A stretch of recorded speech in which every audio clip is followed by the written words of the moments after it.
What's going on, Lions fans? Welcome to the Pride of Detroit PODcast. It feels like it's been a lifetime since we've done a podcast episode, but then at the same time, I know Jeremy probably feels differently because he was the main one writing it out for our Movember live stream over on Saturday. But with that said, we have a lot to talk about. A lot has happened since our last podcast episode. The Lions have won a football game. The Lions have suffered another injury. The Lions have made some signings. There's a lot to discuss and to go over, and we're going to do all of that in today's episode. I'm your host, Meko. You can find me over at Twitter at the Meko Scott. Joined once again by my amazing co-host. First and foremost, we have your senior editor over at prideofdetroit.com, Ryan Matthews at Ryan_PO. Ryan, how was your weekend? Cold.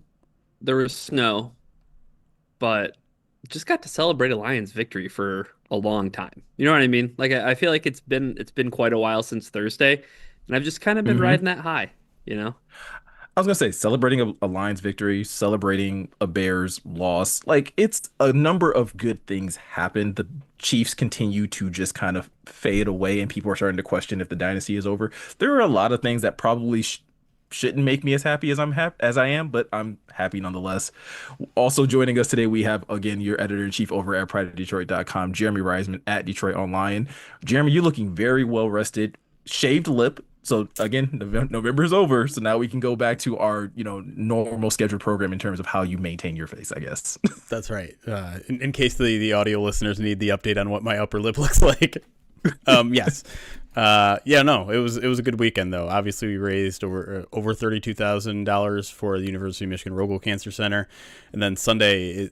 My favorite Sundays are ones where I don't have to leave the couch and just watch football all day. And we got the most important, I think, result finally went in the Lions' favor, even though some of the other ones didn't. But not quite well rested yet, but we're getting there. We're getting there. I was gonna say that's how I feel as well. Like again, a little like behind the scenes thing. Like Jeremy was like, "Hey, I'm gonna take a nap before we do the podcast," and I was like, "That sounds amazing. I will do the same." And so that's at least making me have a little bit more energy to be able to do this podcast. But guys, before we talk Lions football and different Lions milestones, things that they've accomplished, there's a milestone that we as Pride of Detroit need to celebrate for our listeners. I don't know, maybe this is in the title, maybe it's not. Who knows? We'll see what I decide to do in post. But this is officially our 1000th episode. I say ours, but this is more so your guys' accomplishment because you guys have basically been here from the beginning. Ryan, I know you specifically have been here from the beginning, so I want to kind of start with you and just kind of reflecting on like what this milestone kind of means to you for POD to be reaching 1000 podcast episodes at this point. I think it is a point of reflection, and I think I immediately jumped to when the podcast was taken away. Like that perspective, I think kind of drives all of my thoughts and feelings about getting to 1,000 episodes. Getting to 1,000 episodes is an accomplishment no matter what you're doing, where you're doing your podcasting, where you're doing whatever it is you're creating 1,000 of them of something sounds like a lot. Like a thousand of something is a lot. So I guess with that said, like I mean it's something that we've all done together. You know what I mean? Like the Yeah. podcast doesn't exist without all the listeners and all the people who consume all of the content that we have over at Pride of Detroit. And I feel like it's pretty fitting that like the first episode is the 1000th episode is the first episode after the Movember charity stuff because it just seems fitting. You know what I mean, Yeah. Jeremy? It's crazy because this is also our 10-year anniversary, right? Both those things happened on the same year, which I mean, when you think about podcasts in general and they come and go and it's a hard commitment to keep. And I know there are a lot of hardworking people out there in Lions Land that run podcasts that, they they talk about how, crazy it is to continue to do it during some of the tough times, even during some of the good times, to just keep up with it when life happens. I mean, we've all changed quite a bit from 10 years ago. We've gone through very different life situations, and to be able to hold up this commitment as something that's just, I mean, it feels important, right? It feels important for us. It's certainly important to some of y'all out there. I always get some very heartfelt messages about what this podcast means to them, but sometimes it feels like I would just do this anyways. If I, if if I was just a fan sitting in the stands with like everyone else. I feel like I would want to do something like this because it's just been like, it feels like it continues to get more and more fun as we get down it, as we do our own little memes, we do the charity streams. We go, obviously this didn't start as a visual medium, but now it is. Now it's a live streaming medium. Now we stream on both Twitch and YouTube. It just continues to grow and evolve and I think get better. And I hope we're still doing this in another 10 years, and another when we're recording our 2000th episode, if podcasts are still a thing then. As long as there isn't a Matt Patricia era on the way to that 2000th episode, sign me up. Mm-hmm. I was gonna say, depending on like how fans are reacting to like the Lions' success and struggles, like it may feel like that at times, but I was thinking about it when Ryan kind of brought it up, like, hey, we're kind of coming up on our 1000th episode today.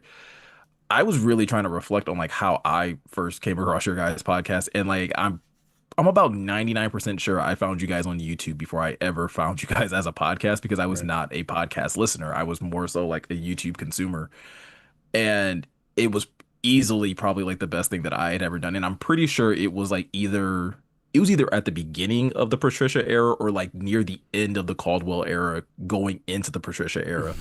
And I've told you guys this like in private, like you guys carried me through the Patricia era because it was such a dark and negative time. And it seemed like I just needed someone else that could talk about this team in a constructive way. Like there was nothing necessarily positive to talk about, but like, right. Can we have a constructive conversation about what is happening to this franchise that I love?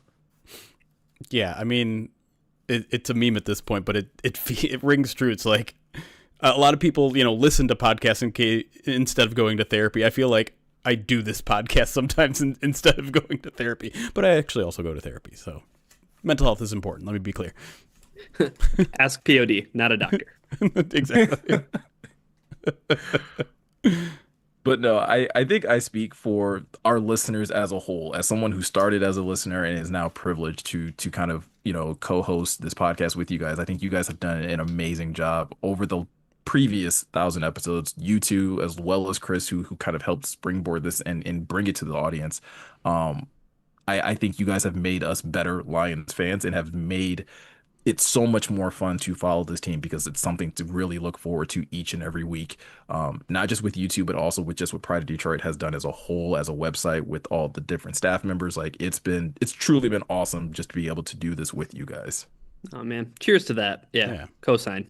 Thanks for saying that. And yeah, it's great to have you aboard too.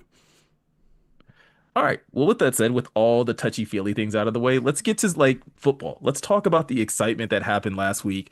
The Lions get a much-needed win against the Dallas Cowboys in a way that I don't think anyone, once again, thought this game would go. Lions putting up 44 points against the Dallas Cowboys in a 44-30 win.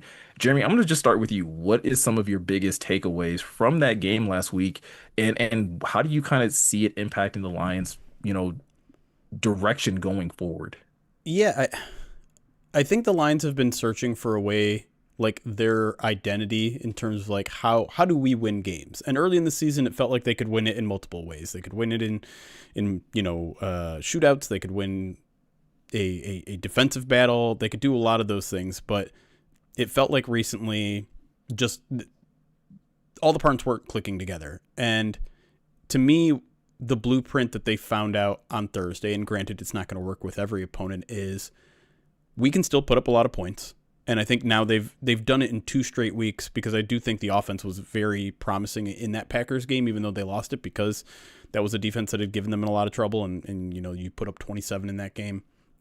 And now you put up 44 against what I think people thought was an improving Cowboys defense. And now I don't know if we're second guessing that or if the Lions are just finding that rhythm on offense. But defensively, I think you found out, okay, maybe we're going to give up these big plays. But if we're going to give up these big plays, let's make a few in between. Let's make sure that when we're going down on defense and giving up these big plays, we're going down swinging. So we're going to be a little bit more aggressive in our pass rush. We are going to be a little bit more, pull a little bit away from our run defense, stop with kind of these 3 defensive tackle fronts, do more standard 4-man front so that we have a little more pass rush juice on the field. It might mean that they run the ball a little bit better than we have in the past, but it's going to create these disruptive plays. It's going to create these explosive plays on defense, and I think that's how you win the game now. I think you've come to the conclusion that, hey, maybe our standard pass rushes or our pass defense isn't what we thought it was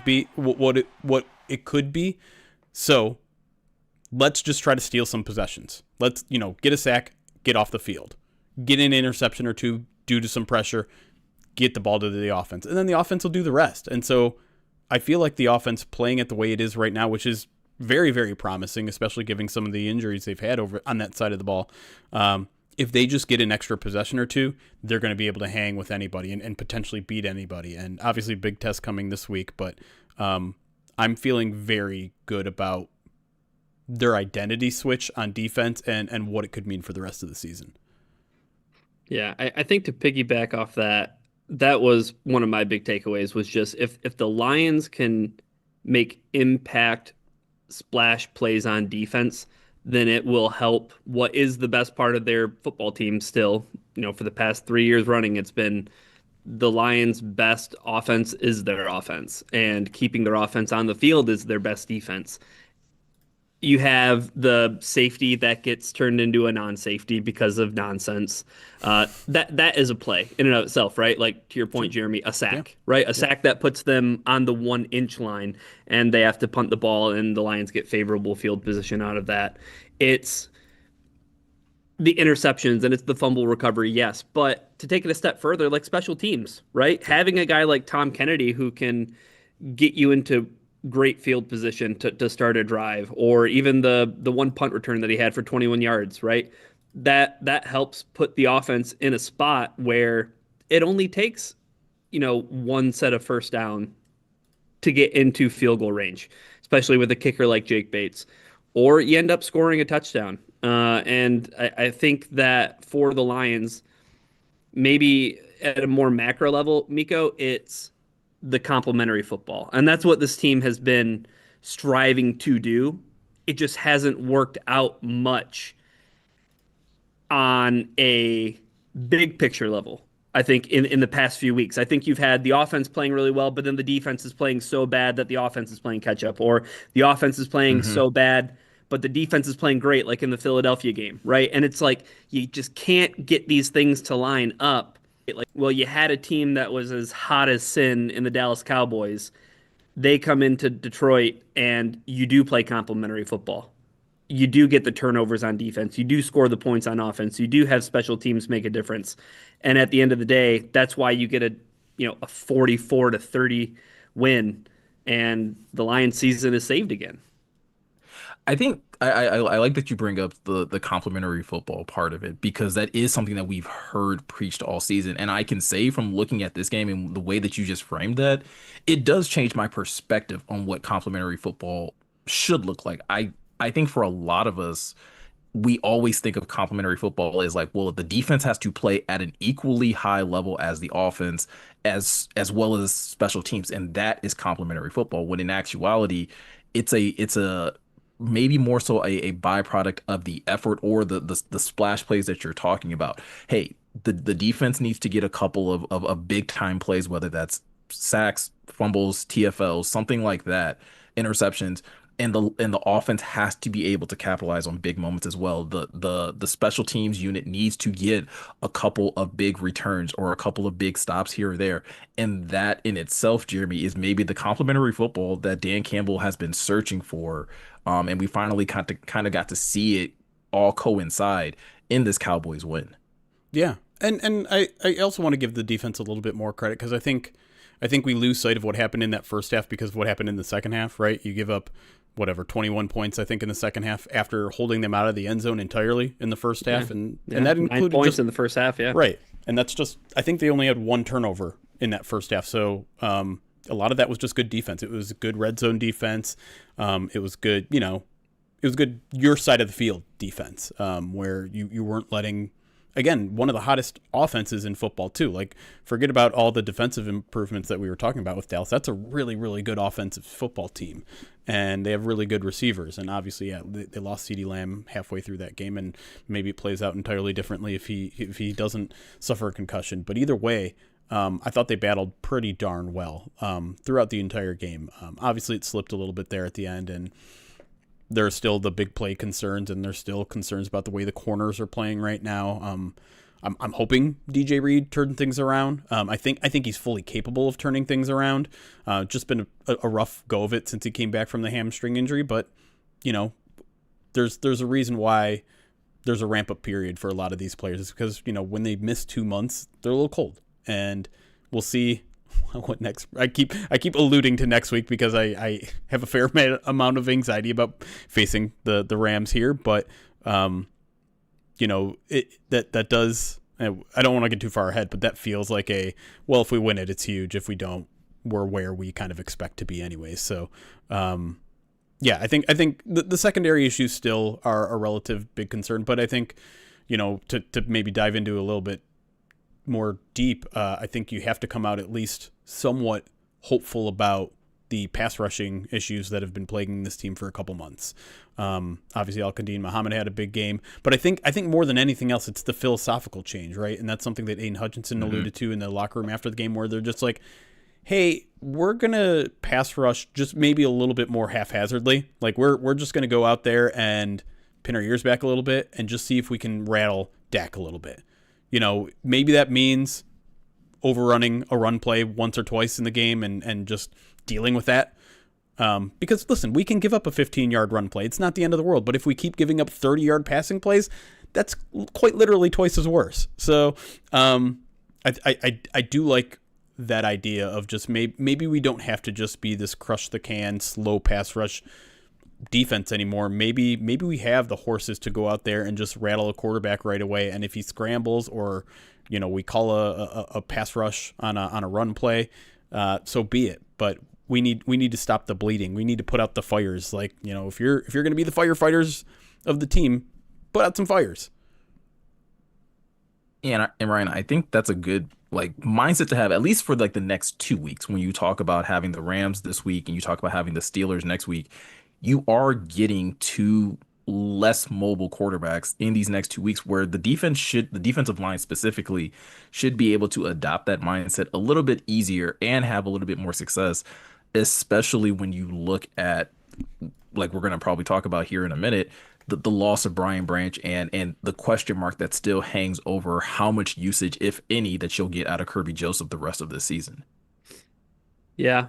To circle back to what Jeremy mentioned, I think that is important to keep in mind too about what the Lions were able to do defensively in the first half. You think about Brandon Aubrey, he made a kick from 57 yards, he made a kick from 55 yards. The other one was for 42, but having him bang home 50 plus yard field goals is a spot that I think the Lions would take 10 times out of 10, and if the Lions, I hate to say it because maybe you might have some flashbacks, and I don't know why we keep on talking about Matt Patricia on this podcast, but the whole bend don't break thing, right? Sure. If they're not letting teams get in the end zone, that's obviously ideal for everybody, right? For every defense, they want to keep the opponent out of the end zone. But for this team specifically, I think at this point, the impact plays, making sure that we're limiting teams to field goals, that's going to be the recipe for success. The second half thing is, and it's funny that it was bookmarked by interceptions, right? You get the interception on the first play where Meek gets his hand in and Derek Barnes gets the pick, and then the Cowboys don't punt for the rest of the game. They're either scoring touchdowns or kicking field goals until that game-sealing interception by DJ Reed. The point that you make, Meko, I think is really salient, though, when it comes to the next 2 weeks. And at this point, right, Jeremy, you said, if the Lions lose to the Rams, it's one of those things where it's like, okay, the win would help. It would be really nice, but if you lose, you still have a shot. You still have a shot, especially with what will happen around the NFC. But with Matthew Stafford, I mean, he's a guy who he's been getting the ball out quick this year. I see that he's 22nd in the NFL in time to throw at 2.64 seconds. So he's not a guy who's holding on to the ball very long. You need to ramp up that pressure. If you're the team that for the entire season has been, the slowest to pressure, I know before the Cowboys game is 2.92 seconds, that's not going to cut it. You give Stafford 0.1 second to get off that throw, you know he's a guy who's going to hang in there. He's going to take the hit. He's going to deliver the throw to make the play. So getting to him is going to be crucial. Aaron Rodgers, 2.65, right? Those are two guys who, to mitigate the limitations with their, athleticism, they're going to get the ball out quick. They're also two cerebral quarterbacks who know how to read a defense and they know where they need to get the ball out to. So, Jeremy, I think that over these next 2 weeks, I think what's most important taking from the Cowboys game is Shep has to be adaptable. He has Yeah. to create game Yep. plans, not just like, oh, here's these next 2 weeks where these quarterbacks like to get the ball out quick. I'm going to do this. No, like, and I'm not saying that he wouldn't do anything other than this, but like, it's the Rams. And it's going to be specifically where are there opportunities to finally hit home on some of these, stunts and twists and whatever they can do up front to create pressure.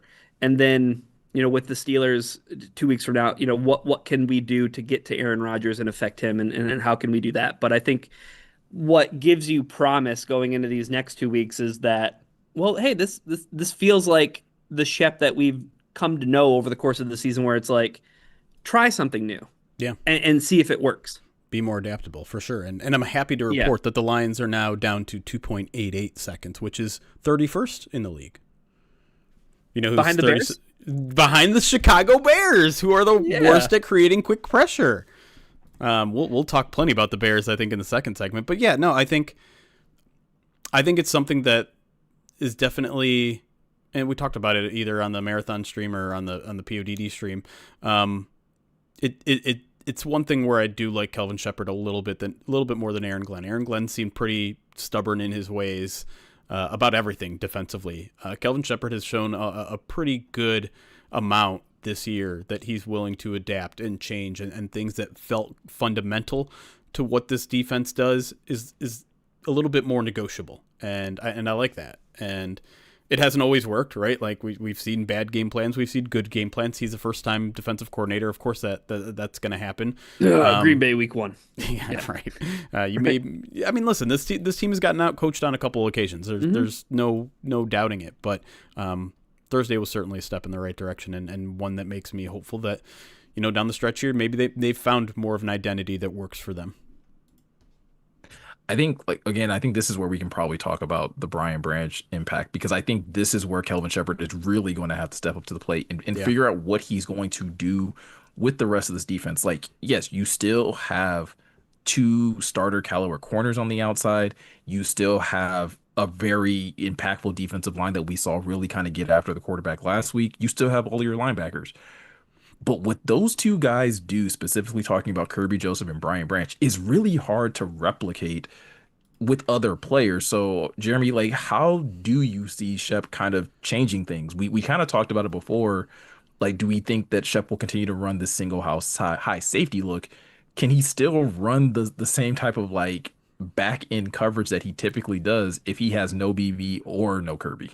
Yeah, it's a really good question, because and it was like a month ago where Dan Campbell was asked about their ability to play base defense as much as they do. The three linebacker looks way more than anyone else in the league does, and he pointed to Brian Branch as one of the reasons they can do that, because he can range as a guy that erases a tight end or plays the run in the box or drops back into coverage. It gives him so much more flexibility to do so many things that you're going to lose that now. But I don't know how much the Lions want to stray from that identity. They can, and they'll probably be a little bit of a change, much like they've changed offensively, right? With losing all the tight ends, now you're seeing all these jumbo packages. He has that kind of an impact where it's like, okay, maybe we do need to adjust things. Maybe we can't play as much base. Maybe we do need to play more nickel out there and get an extra defensive back out there, because they don't have the kind of, I don't know, full range player even at the linebacker level that can do everything that Brian Branch does. That said, like, I was pretty darn happy with how Avonte Maddox played for 80 snaps or whatever it was in that game. It sounds like, I don't know, I don't want to jump to conclusions with concussions, but it sounds like maybe you're going to be without, why can't I think of his name right now? Probably because I'm really tired. The guy who got Thomas Harper. Thomas Harper, yeah. sounds like maybe they're preparing to be without him this week, which means either you really hope Kirby is coming back this week, or maybe Devontae Casey. We practiced this beforehand, Casey. Maybe he gets the immediate call up here from the practice squad. The Lions signed him earlier today. It's not going to be easy right away, and unfortunately, again, like it's not going to be easy against the opponent that you're currently dealing with that just throws deep shots all the time. But yeah, I don't know if there's a clear and cut solution other than rely on the guys that you've trusted to be part of your depth. That's what the Lions continually push, right? Is if you're here, if you're on our 53, if you're on our practice squad, we trust you. There's a reason why you made the squad, and so. I know everyone's hoping they go out there and get someone else or get that guy or get this guy, but I think they're going to trust the guys they have, and I'd be surprised if there was like a huge schematic shift, but you know if they maybe play more nickel, that might make a little bit more sense to me, just to kind of I don't know have more speed, have more coverage out there to help them with all the coverage lapses that they had even before these injuries. Yeah, I think personally, like I guess I'll ask this as a question instead of making a statement. Last week we saw that Kirby at least was getting back on the practice field, and it at least seemed like they were at least trying to see how likely it was that he could play against the Cowboys. Now that BB is basically out for the season, do you think that they give it more of a shot of him possibly playing this week just because maybe before they were like, listen, as long as we have Brian, like we don't need to rush Kirby. And now that they don't, like, do you think that there is a possibility that they again, kind of look at Kirby and be like, hey, we probably do need you for a few snaps a game now? And I use few very loosely. Yeah, I mean, obviously, the fact that they even brought him back to practice and, you know, haven't put him in IR and all those things gives a sense that they, you know, the plan was always to get him out there eventually. We don't really have a lot of clarity on what happened last week when he came out, had the huge brace on, and then just didn't practice for the rest of the week. Maybe that is load management. Maybe that is like their version of a ramp up period for him. And they're like, well, you're not going to play on the short week anyway, so let's give those reps to other people. You know, Dan did talk about him today, and he said, we're going to see if Kirby, see where he's at, get him some reps here in practice. So it certainly sounds like he's going to be on the practice field again this week. Whether that's going to be enough to get him to go, we'll see. I don't think, knowing how the Lions treat injuries, and I know everyone likes to insult the health department within the Lions, I think they actually take things relatively conservatively when getting their players back on and making sure their rehab is where it needs to be. So I don't think they're going to rush anything that seems out of character for them. That being said, like, the plan was already in motion to get Kirby back on the field. So whether it happens this week or next week or the week after that, I expect it to happen, and I don't expect Brian Branch's injury to necessarily impact the timeline there. Ryan, could I sell you on a safety duo of potentially Avonte Maddox and Rock Ya-Sin if the possibility that Damontae Kazee isn't ready to go this week? Yeah, you can sell me on that. And that seems maybe the most likely scenario. I know Casey, played in Cleveland this year, primarily was a special teamer, hardly got any snaps on defense. I think the Rappaport tweet was pretty clear that, like, the Lions, they plan on getting him on the field as soon as he's ready, right? So I think, based on the track record, you think about the way that the Lions have brought people into the fold. Like, you think about the way they handled Zadarius Smith last year. I know it was a little bit different just because he hadn't had a bye week, but again, like, making sure that the player's ready for the moment rather than saying that the moment dictates we need this player, right? And then that's what you guys just talked about with Kirby Joseph and everything, right? Like, it's not necessarily, well, moment X calls for you, so you need to rise. The player needs to be at the level that they need to be at in order to perform on the field, right? They're not going to shoehorn something. So I think in the immediate, yeah, like, it makes a lot of sense for Rock Ya-Sin and Avonte Maddox to be those guys. I mean, does it end up being Daniel Thomas? Does he get more play?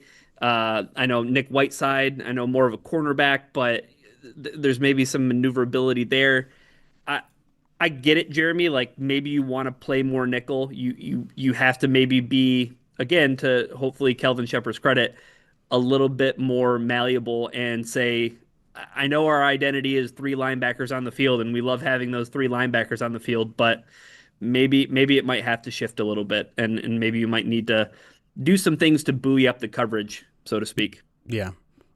I I do like the idea of Rockison dropping to safety because he did it in training camp and looked good. I will say that when Dan was asked about the Brian Branch injury today, he did not mention Rock at all. And plus, like, he's also been kind of playing pretty good at outside corner when they do go into nickel looks and you kick a Meek inside. And the other guy that probably deserves to be in the conversation a little bit is Eric Hallett. He's on the practice squad. He did get mentioned by Dan today. I feel like it's likely he gets a call up at least this week. Like maybe like you said, KZ not ready this week. They want to give him a week to learn the playbook, to get used to his teammates. I think Hallett being called up from the practice squad makes a lot of sense. Not necessarily saying he's going to start, but like just having that body there behind, Avonte Maddox and question mark, whether it's Daniel Thomas, whether it's Thomas Harper, whether it's Kirby Joseph. We need to get late. We need to get later into the week before we can figure that one out. But I think while I'd be in favor of a Rockison type of safety drop, I'd be surprised if that's the route they take.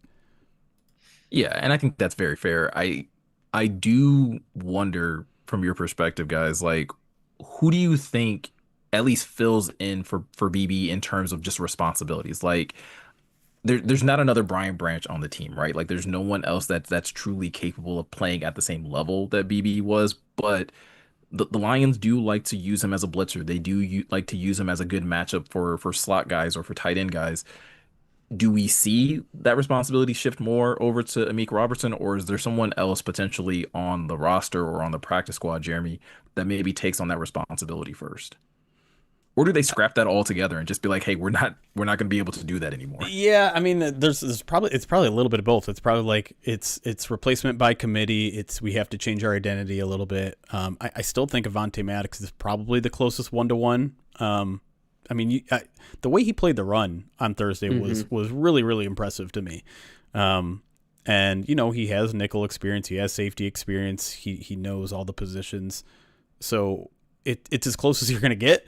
It's probably not as satisfactory as you want it to be, but that's where we're at the season. So I think just a lot of it just kind of falls. He becomes one of the more important players on the team right now, I think, especially going against some of these high wire passing attacks. I guess just really one high wire passing attack in the next 4 games, but the next one.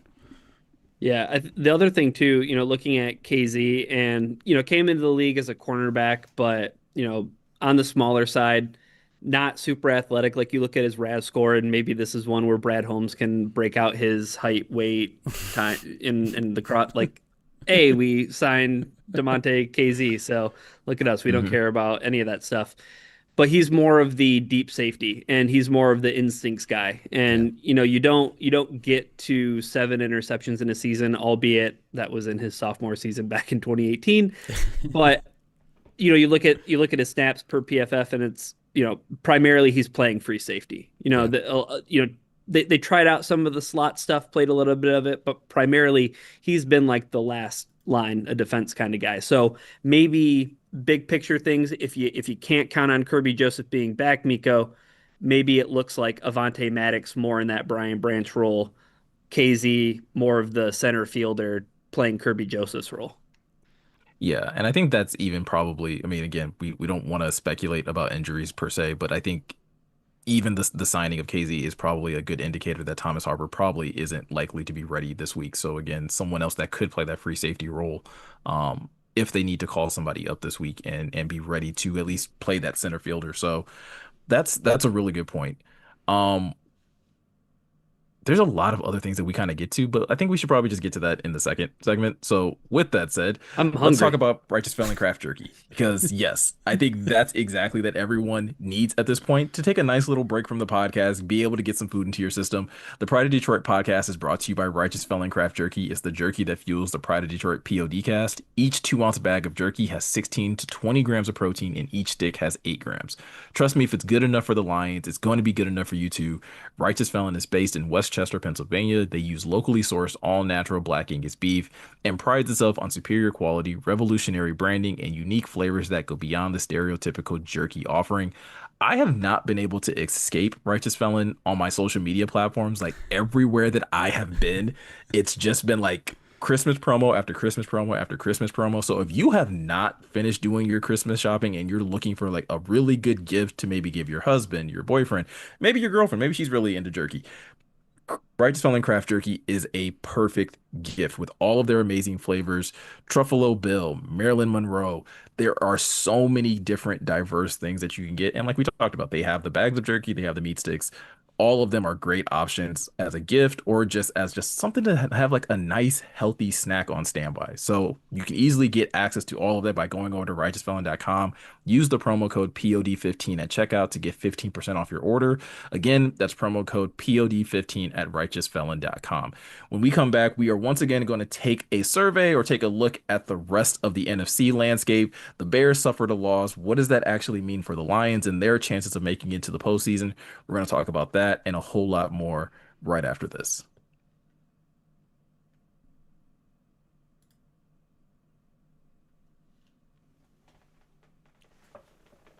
And we're on break.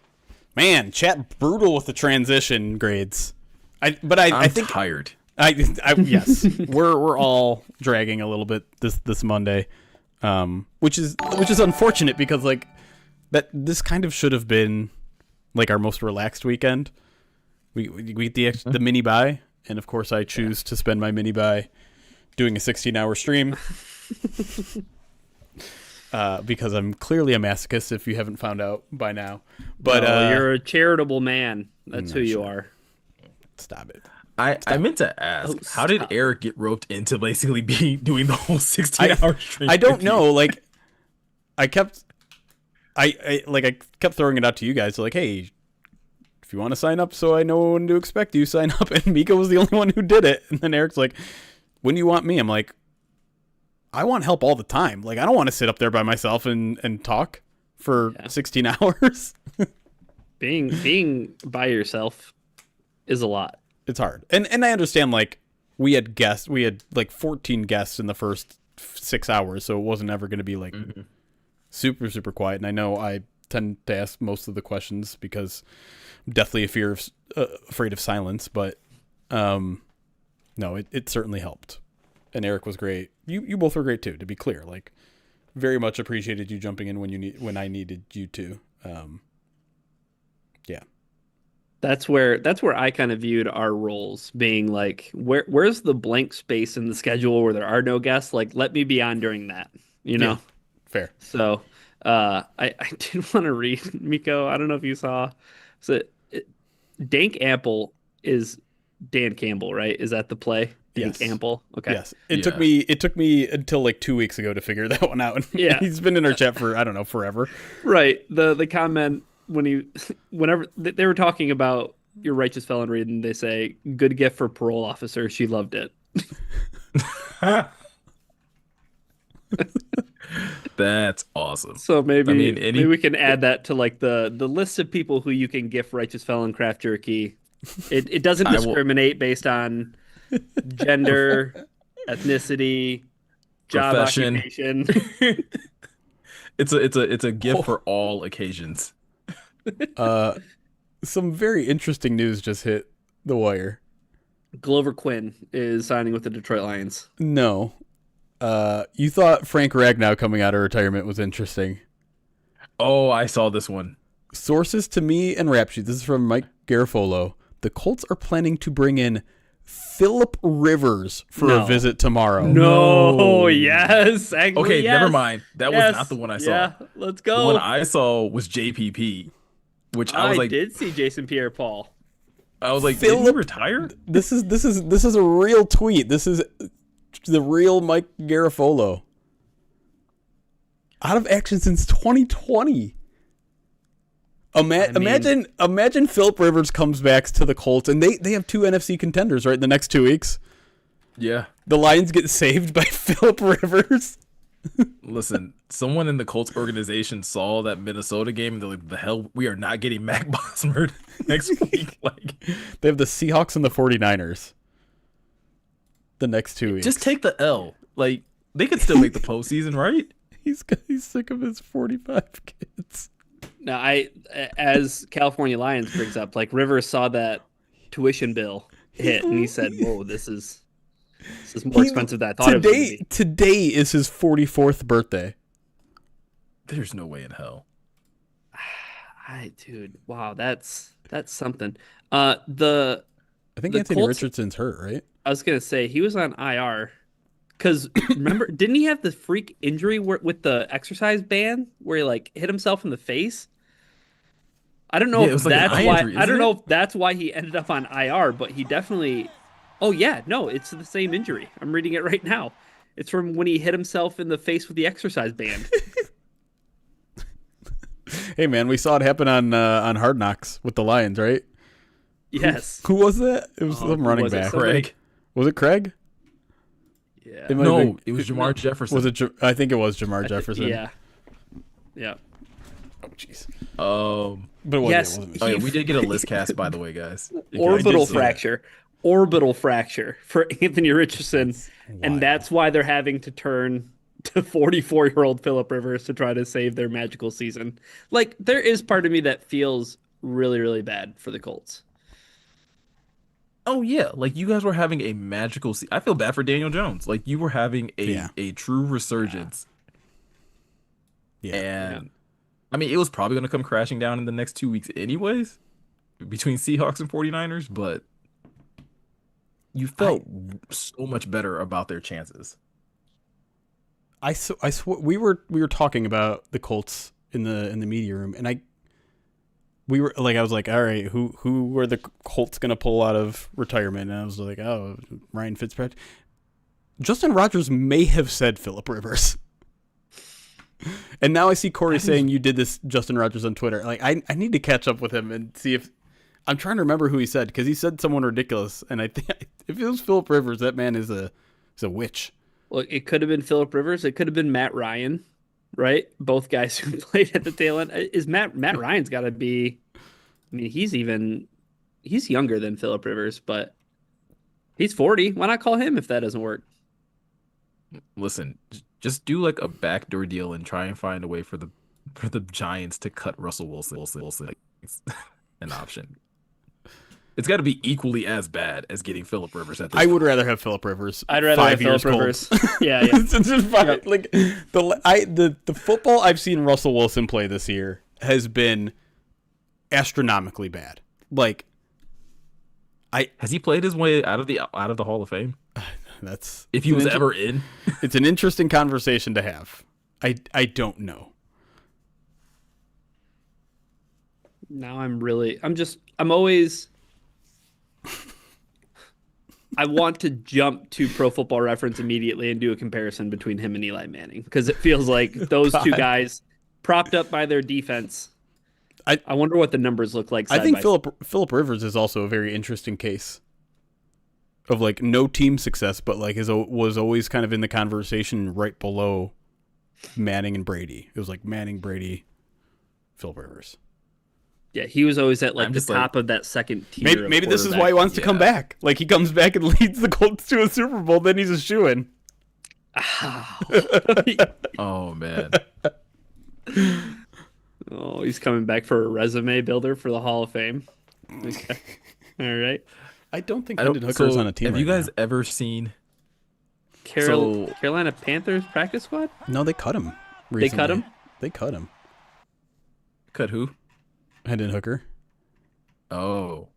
Yeah, he's not. He was released in November. Anyways, sorry. Didn't mean to cut you off, Meko. Oh no, I was gonna ask, like there's no way he's in like anywhere close to playing shape. And I'm just like thinking of like on Cam Newton's podcast, like I remember he got asked like how long it would take him to get into game shape. Like if a team called him right now, how long would it take him to get like be able to play a game? And he was like he said 2 weeks. And Cam's like a physical freak.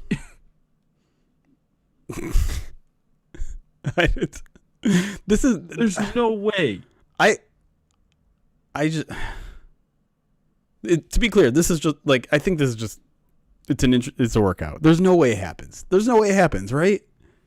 The fact that it's even a workout though is like embarrassing. Oh, a little bit.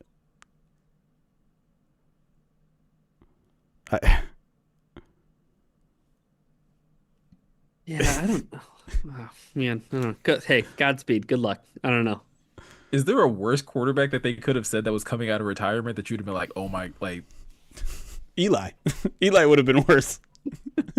Jay Cutler? Jacob. Nah, I was a big Jay Cutler guy in the day.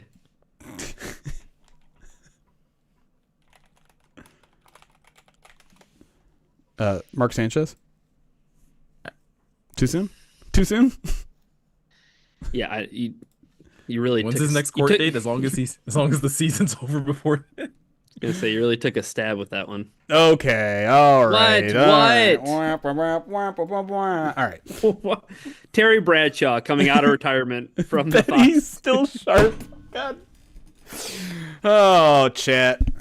All right. All right. All right. The fact that they just couldn't find the fact that they had to go to Phillip Rivers, like you just need somebody that can hand the ball to JT. Like the passing game no longer exists. Like that's what I would tell all of my receivers. Like, hey, welcome to being an offensive lineman out wide.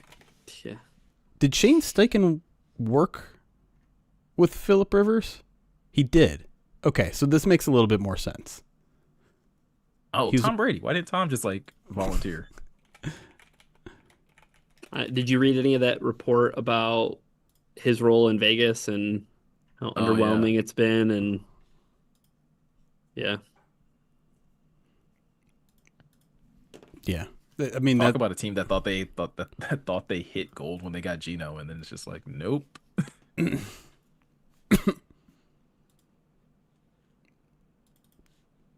That's crazy. Where did they cross paths? He was his quarterbacks coach with the Chargers for a long time, and an interim offensive coordinator there as well. There you go. So they have a long relationship, which I guess makes this whole story make it at least a little bit more sense, but it's still nuts. 5 years out of retirement. I hope it happens, just because that's just entertaining. Like Of I don't know course. if it's a good thing. Like if I was a Colts fan, I wouldn't be excited about it. But I would, like. But as If football this is entertainment, if we're gonna lose, we might as well do it spectacularly. Like it's incredible. I mean, I hate to make a scriptwriter joke, but like that is we're jumping the shark with this one, but in a good way. yeah. Yeah, you just need like what 10 good throws. Like a game. Yeah, like you'll be fine. Yeah. Plus, we would all be in for a treat. We get to see Phillip Rivers throw the football again, which is like one of the things that seems like it defies physics. How quick do you think Andrew looks at hell no when they? Because I feel like he had to be called first, right? Yeah, like Andrew, please, we're so close. He's like Stanford's general manager or something. Yeah. Did you see that really cool in-game interview where they yes returned that ball for a touchdown? Yeah. He was being interviewed on the sideline. That was cool. Andrew Luck's only 36 right now too, so he's younger than Matthew Stafford. Mina Kimes just tweeted, Phillip Rivers' oldest son is almost the same age as Riley Leonard. And that might not be a joke. Golly. Oh my gosh. Sorry for this to take up our entire break, but it's incredible news. Yeah. Well, That's hilarious. Yeah. Incredible news rumor. Okay, so there was a list cast by Kylo Den. It was something like top 5 guilty pleasure items at fast food. Guilty pleasure fast food items. That presumes that I feel guilty about eating fast food. I know, right? I was going to say like I feel guilty. I'm in the drive-through line. Like I'm guilty. Like I feel guilty, but like I don't care. Yeah. entire break. We still have 45 minutes. Good point, Austin. Great point. Okay. Oh, by the way, There's Monday Night Football on. there not yet, but yeah. I didn't mention this to anybody, but when I went to my PO box to pick up the knife that we raffled off, this was randomly in here, which is just a blue wig. Cool. Which I'm guessing I don't know who sent it. I don't think there was a message in it. I didn't see a message in it, I should say. I mean, I could throw. Sus. I suppose I could throw this on the channel points board. Yeah, somebody redeem it immediately, though. I think we should give it to you, Ryan, because you don't have a. Yeah, I agree. I'll put this on channel point redemption. Well, see, that would require you to See you see in me. person. Yeah. Well, I'll just say this: it's ramen season. So it is ramen season. It's ramen season, and we also still have to make it to the Italian restaurant in the cornfield. True, that is very true. Can we get a trial run? I can put it on. Meko, you're invited too, man. Come on, come check it out. Italian restaurant in the that sounds like some horror movie stuff. It does kind Sounds like something that goes terribly wrong. It does. I think truly what it does feel like is because it's an Italian restaurant in Swartz Creek, Michigan, in a cornfield. It feels like witness protection.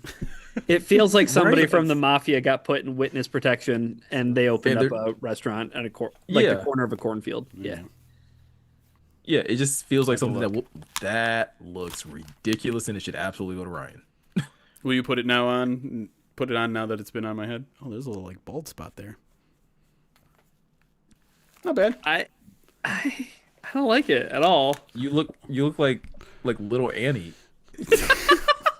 Little orphan Annie. The Honolulu Blue orphan Annie. Either that or Marge Simpson as a kid. Like Soulful Break, absolutely not. I will not wear that when I start the Jared Goff chant.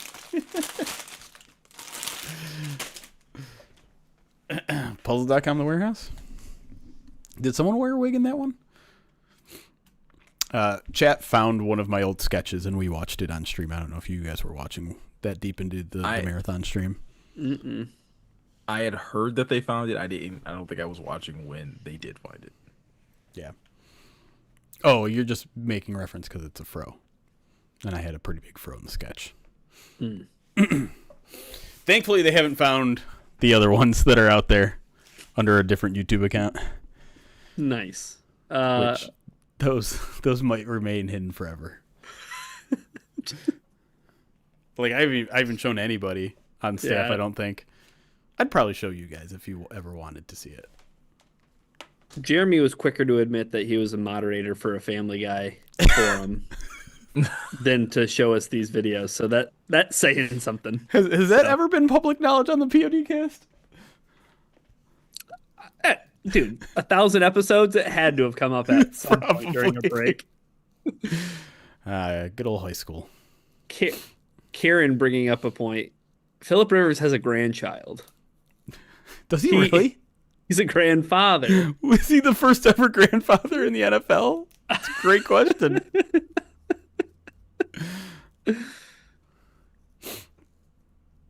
Old that's Grandpa Rivers, Rivers. Hall of Fame, right?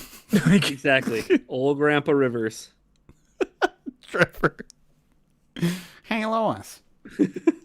Oh gosh, I think that was part of some of my favorite spots from Saturday's stream was the impressions reading things. Oh man. I don't know if that's going to make it on the list next year because I'm terrible at impressions. Was it Mickey Mouse doing the Independence Day? That's right. Yeah. Impression? That was one of the last things we did. Ho ho.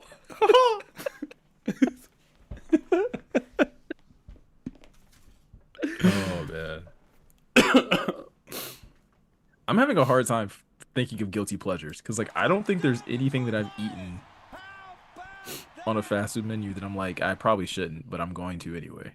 Ugh, I mean, Jack in the Box tacos are up there. Yeah, I was gonna say that's the only one that probably shouldn't. That's more guilty than pleasure. There's not a lot of pleasure in those tacos. Let's be honest. There's some. No, with the There's right some. sauce.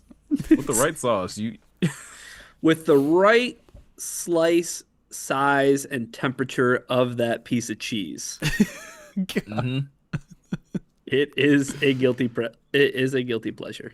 Anything Arby's. That's not true. Their mozzarella sticks are fire. I But was any talking. other sandwiches, maybe. I used to get their market fresh sandwiches back in the day when that was like a big thing. You I'm get on like like the nice bread and everything, but I'm extremely morbidly curious about their steak nuggets. Like it feels like those two words don't belong together at all, but I just need to know. I need to know it's as bad of an idea as it seems like it is. did you get the Wagyu burger when they were I doing did. that whole you did, Miko? I know I Yeah. did. Like it was good, but it wasn't like Yeah. I'm gonna go to Arby's all the time now because of this. No, it's a solid burger though. Raccoon Like ankles. What? McVay Robsons are probably made with raccoon ankles. Raccoon ankles? What does that even so mean? this is my only thing with like the steak nuggets, and it's just like me being overly health conscious. The fact that like the protein and fat content is like the same is like that shouldn't be possible. You shouldn't be able to have equal parts fat and and protein in steak. One should outweigh the other. What do you mean they're equal? I don't know. That Trevor, math ain't mathing. are you speaking from experience or just assuming? Because that is also my assumption, is that they're just going to be the driest, most disgusting things ever called steak. I Yeah, don't know. I've seen enough reviews on them. People have said they're juicy. wow, man, that's surprising. I could see those things like you chew and they just kind of turn to dust and disintegrate in your mouth. Righteous felon steak nuggets. Those would be good. Hold on, I'll be right back. Yeah, I don't know. As far as like guilty pleasure things go, like, oh man, I it almost I don't know. Again, like Jeremy said, I don't know if I necessarily view them as like guilty pleasure, but I know it's something that a lot of people would probably turn their nose to, but like I can't turn down a fillet of fish. Like I love a fillet of fish. Same. Double fillet of fish for me. Throw two of them Yes. things on there. 100%. The one fish patty isn't enough to the type of bun. So like Yeah. if I get a single fillet, like I figure out did they put the cheese on the bottom bun or did they put it on the top bun, and then I'm taking that part that doesn't have the cheese off, and then I'm just eating it like open face style. Yeah. The single fillet of fish feels like a slap in the face. Like you know this isn't enough sandwich. Right. Right. Rallies or checkers, do they have a solid fish sandwich? You ever tried theirs before? Um, I think I have. It's all right. Okay. Like I think the fillet of fish is probably a good call though, because like it's nowhere. It's not even a quality sample of fish. No, I can't But imagine like, it is. but like I'm going to order it if I'm in the mood for one, and I'm not gonna like I'm not Oh gonna yeah. apologize for it. Tartar sauce, American cheese. Yeah. That's where we're at, Um, Jeremy. Yeah, I don't do fish sandwiches anywhere. I won't. Hey, baby, you want a fifth sandwich? Is it Sam's in Swartz Creek? Because someone says their mom loves that place. Yeah, it is. Okay. It is. There you go, That is Tyler. it. I someone said McGriddle, and I feel like that's high on my list. Like it's delicious. I had a friend try McGriddle for the first time earlier this year, and they couldn't have been more disgusted by it. I'm like, oh man, What? Yeah, Oh man, I'm Yeah, sorry see, that their life is what it is. McGriddle would be on my list for things that I used to enjoy that like yeah, like I no longer do. it's very tasty, but I know it's like I'm eating a pancake sandwich. That's that's not good. And more so than just that, like a pancake sandwich where the buns are filled with sugar. You know what I mean? Right. Like, Yes, Like honestly, like an argument can be made. Anything that you eat at McDonald's for breakfast that isn't the sausage egg McMuffin is just like a terrible choice. Because again, dude, that's not a quality egg. Like I I don't had- know what those eggs are. Yeah, I but don't know.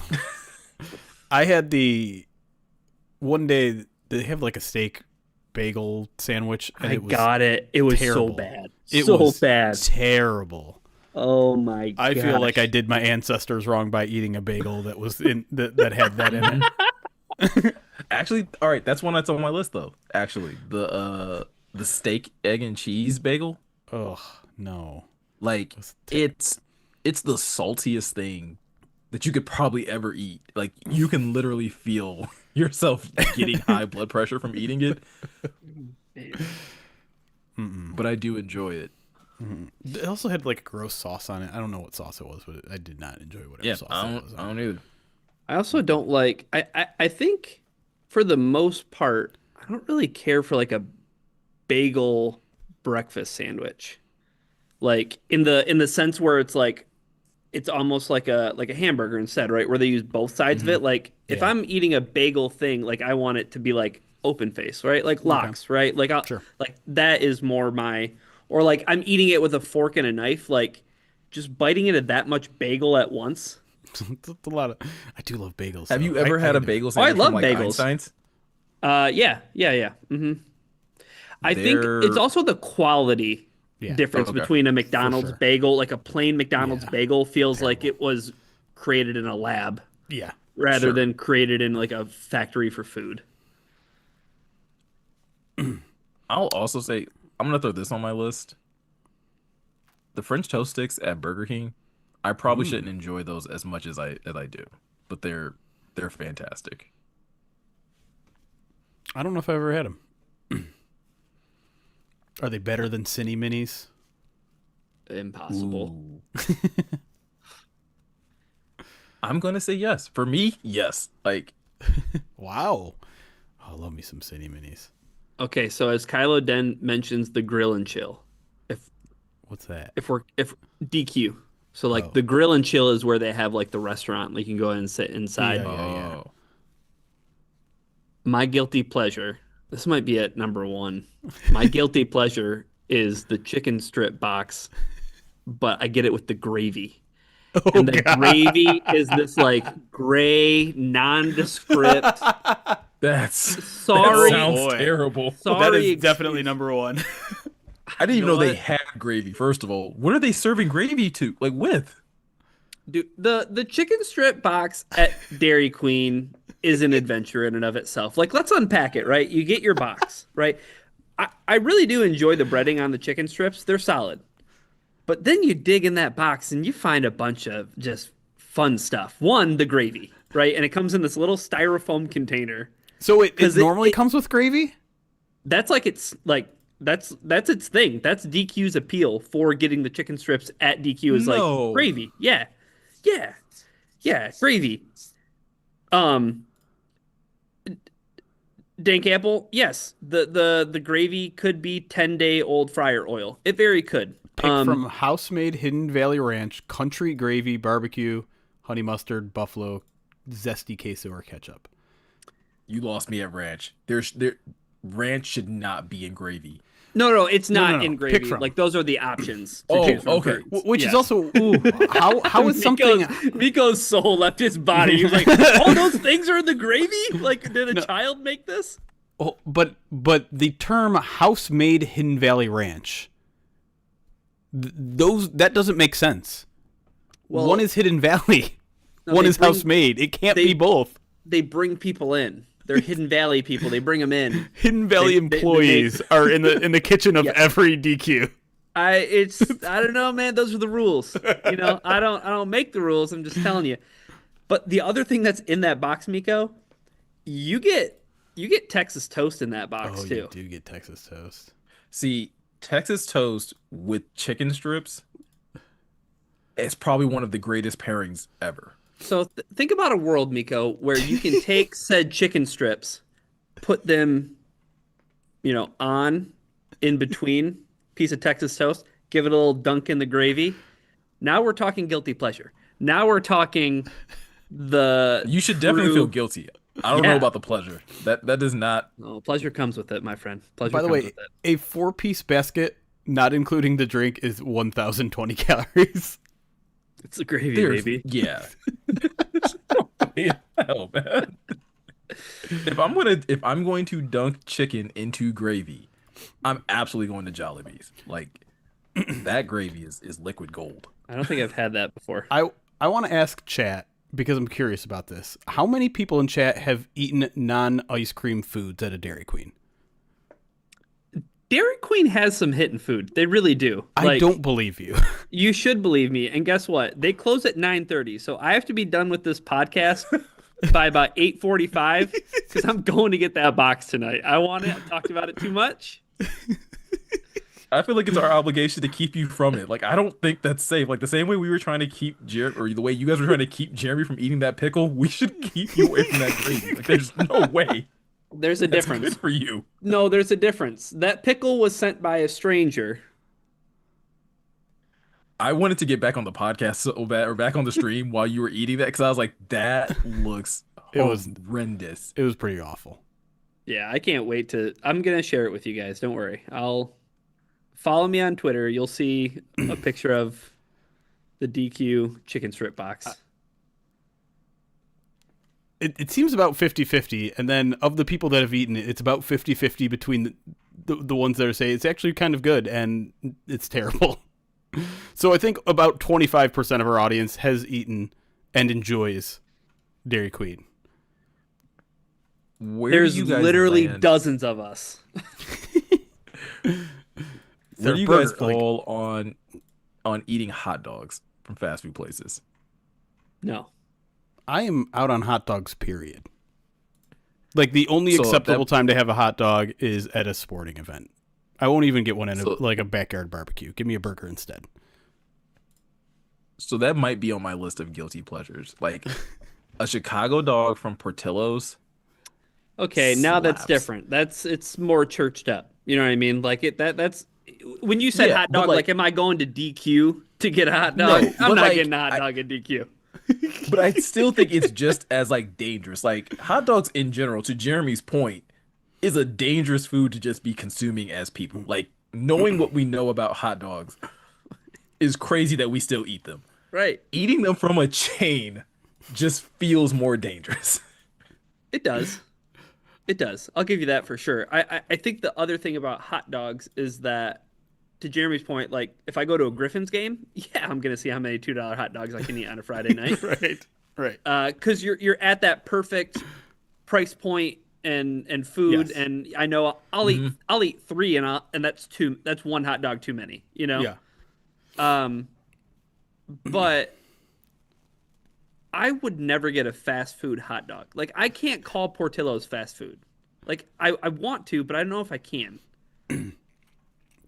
By the way, They got a drive-through. Yeah. I was trying You to have a find drive-thru. where the hot dogs were on DQ's menu. You They're want on to know there. where you want to know where it's under? The kids menu. Nope. Oh, really? Even better. Burgers and sandwiches. Hot dog is a sandwich. Wow. It's settled. DQ. Such the debate. It's over. That's such a bold stance for DQ to take. I can't believe people haven't called them out on that. That is a bold stance. Like, what do you think that their workers were getting badgered, like, at taking orders? Like, so you guys think hot dogs are sandwiches, huh? I am sure their customer service is getting, like, just hammered at least 10 times a day about the fact that they have hot dogs under hamburgers and sandwiches. There's just people out there that won't let it go. That's fantastic. I'm so glad you unearthed that. Maybe I'll order one tonight. I'll say, hey, give me one of them hot dog sandwiches.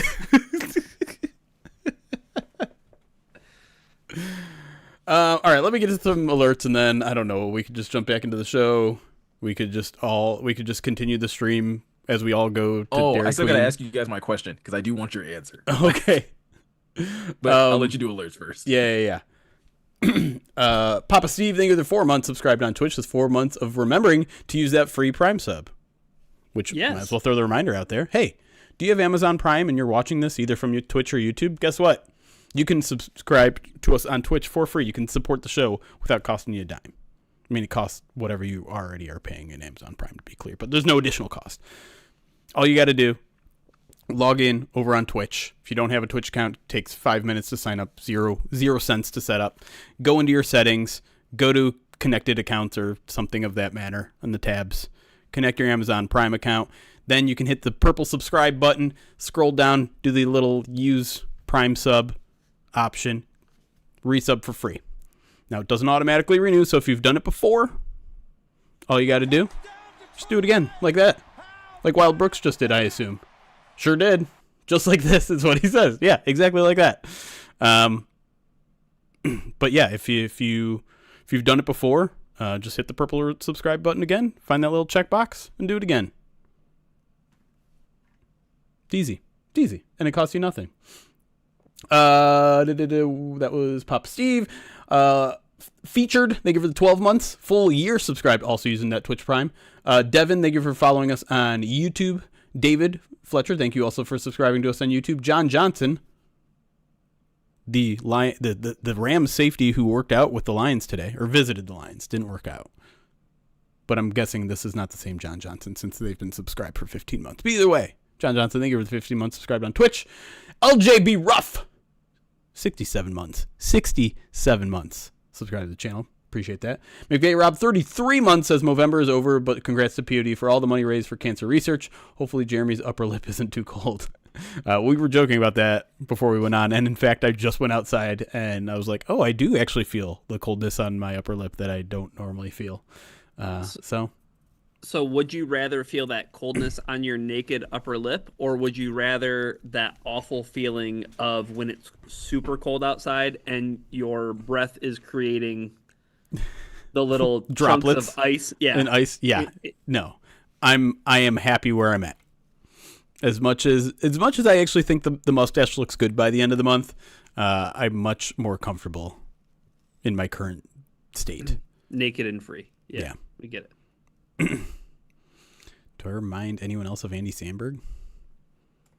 I was about to do like an Andy Samberg impression, but I don't really have a good Andy. As you all have come to know, I don't have good impressions. But like I'm trying to even think of what is like a Andy Samberg face look like?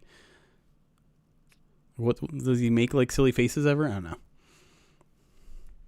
I feel like most people associate the silly faces with like the jizz in my pants thing.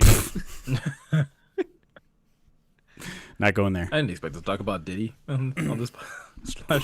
I watched all 4 episodes. I did too.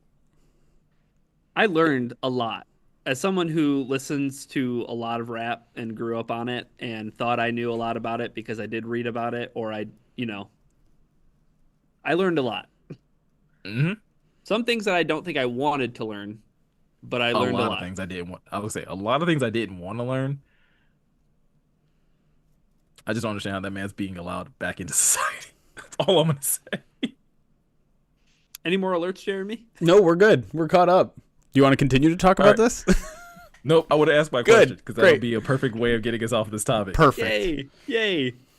All right. So obviously, I have a 2-hour commute when I have to drive into work sometimes, and it gives me plenty of time to just sit there with my thoughts.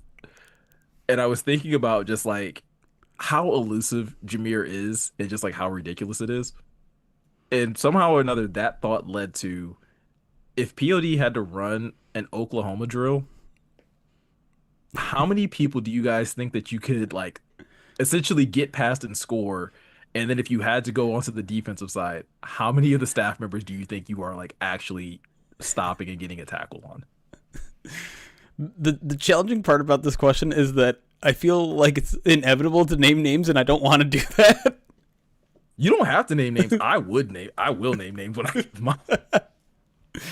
So every Friday after Thanksgiving, me and my high school buddies play some backyard football.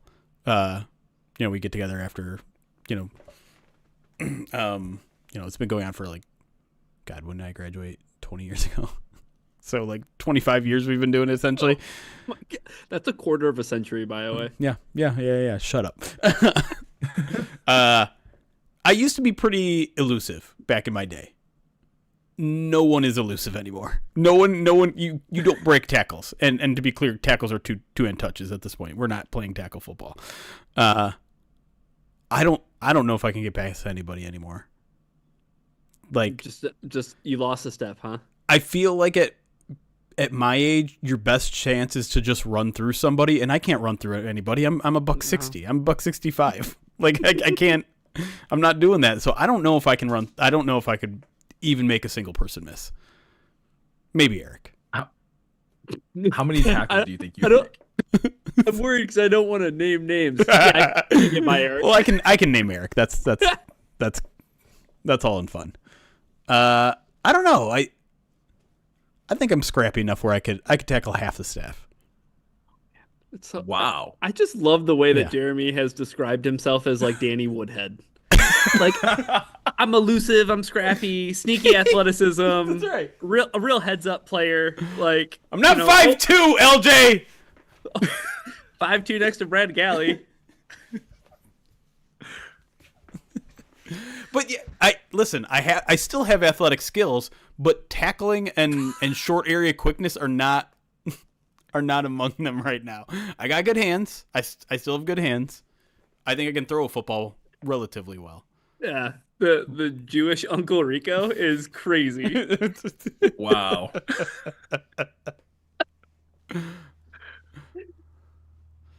Oh, Right. man. Like, who's on staff, technically? I don't know. Who's on staff anymore? Who works at Pride of Detroit? Do you need me to go through our Rolodex here?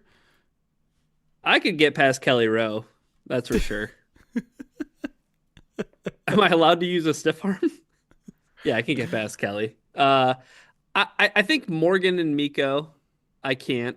I think I'd pretty effectively stop Alex Reno. Because I did it in Philly. Speaking of Philly, that was when DeMonte KZ was drafted. The 2017 draft. He's part of the same draft class as Jared Davis and T. Staber. Oh wow. Yeah. That might as well have been forever ago. Jerry Mallory, I think, just because he's on like his fourth ACL surgery or something. Oh, that's good information to know. Jerry was one that I was on the fence about. Yeah, I mean he's probably still got it. Miko's like, am I going clean sweep or not? Like how much are we doing this tomorrow? How much time do I have to get my body prepped and ready? Yeah, essentially if we had to go out and do it right now. Miko, I don't even want to. I have kids and they need a dad. I don't either. None of us want. I wouldn't want to, and I think I do fairly well, and I still wouldn't want to, but I think I would do really well. Right, but I don't care if the aliens have dropped down in their flying saucer and said you have to do this for the world. I'd be like, I don't know if I can. I don't know if I got it in me. The world's not worth saving. Kinda. If this is what it comes down to, go ahead. Let me become part of the collective mind hive. I'm all about it. Pluribus me up. Okay, so you think it's a good way to avoid the question saying he can't get past anybody on staff. I told you, Kelly Rowe. I would say for me, I feel like I'm scoring on everybody except for Morgan. Except for Morgan. Morgan's the only one because Morgan used to play linebacker. I think that and the Marine thing too. You know what I mean? I'm swiping at the feet, and you're tripping over your own legs. Jeremy, I'm gonna make you look so ridiculous. Respectfully, I would make you look so ridiculous. As ridiculous as this question, Miko, everyone when you drop this underestimates in me. Slack, everyone underestimates. Yeah, the lunch pail guy, right? That's you. Yes. You bring your lunch pail to work every day. And that's great. I'll never forget when Will Birchfield was like, "You'll never believe who won the Detroit Lions media combine."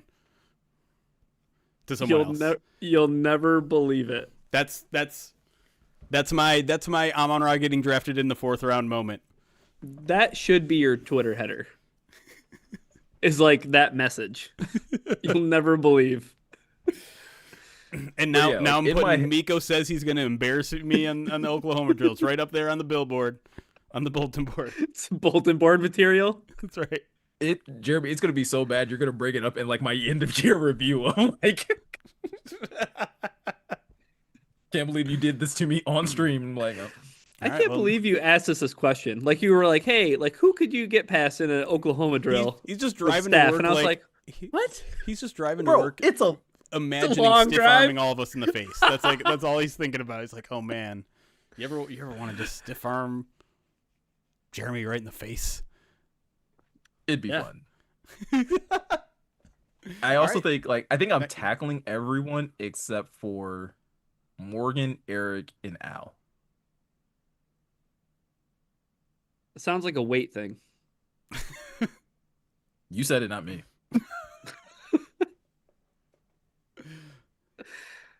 Oh man. So what do you think? 30,000 on next year's Movember? We have to run an Oklahoma drill for the staff. I'm kidding. To be clear, no, this is a terrible idea. So someone will get hurt. What if it was two-hand touch? That's Then the nothing. numbers go down. I think enough of us could get two hands on each other. More of us could than others. If it's as narrow as a Oklahoma drill is, there's not enough. Yeah. Yeah. Have you seen the people who do that without pads? Mm-mm. There's a whole competition. There's a tour. There's a circuit of people doing these Oklahoma drills essentially without. I think it's rugby, but it's the same thing where it's they're both starting at. They're not getting up and doing it, but they're both starting at opposite ends and just running full speed at one another with no pads, no helmets, no anything. And the videos are always one person runs into the other person's fencing because they're knocked out. It happens all the time. It's I can't watch this. No. Yeah. I do like it when parents are going up against their 13-year-old kids. Dude, the one video where the guy gets the kid up and slams him on the back of his head. It's no. There's some issues at home. Right. Duck Lion Anthony Zettel. By the way, thank you for the tree 33 tackler. months, Duck Line. Appreciate you. Who's that white defensive end we had that tackled a tree? Anthony something.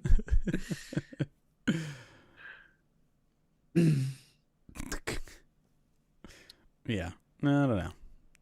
Can I suggest segment 2 just because I really want chicken strip gravy? Yes. Sure. Okay. Definitely. And we wanna get out of here and root for the Chargers. I guess. It doesn't really matter, but It doesn't really matter, but it is fun to watch the Eagles lose. funny seeing them lose, yeah. Yeah. Yeah. And it would be even more funny if the Cowboys somehow won the NFC East. Wouldn't that be awesome? Yeah. Have we gotten to a point where we hate the Eagles more than the Cowboys? I don't think that's true. No. But this year's version, I hate the Eagles more. Okay, that's fair. What do you think about all the George Pickens stuff after the game? Pretty wild, huh? I was confused. I'm actually not entirely sure what all that is. There was one play that they thought he gave up on. So yeah, there were I think a couple plays where it was he's just kind of going through the motions and he's just kind of running his route but not doing it hard enough, or it doesn't look like he's competing necessarily. And then Richard Sherman called him out about it. Oh, I did see that. And then did you see George Pickens' response? Yeah, he had some where long it starts Instagram out response. super respectful. The Right. first 3 or 4 lines are it seems like his agent wrote it for him, and then it just gloves are off. Then he's all right, let me see what you wrote. hey, post this message, George. Okay, I got you. Now it's my turn. Your mom's yeah, it's all that stuff.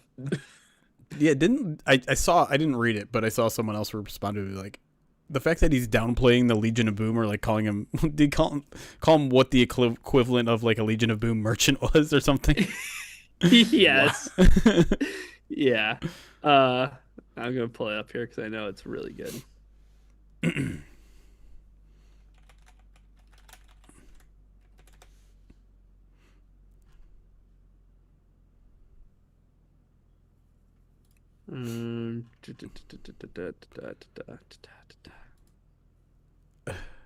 All right, I found it.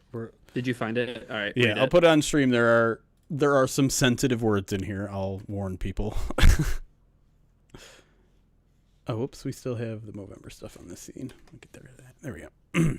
I'm not going to read it all, but you can read like this. You can see the part where it's like, hey, this is a team game, blah, blah, blah. And then, whoop. Yeah.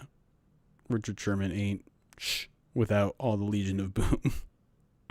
We all remember San Francisco. We all remember San Francisco, brother. It's a great line. Of course, the very next two words are much love.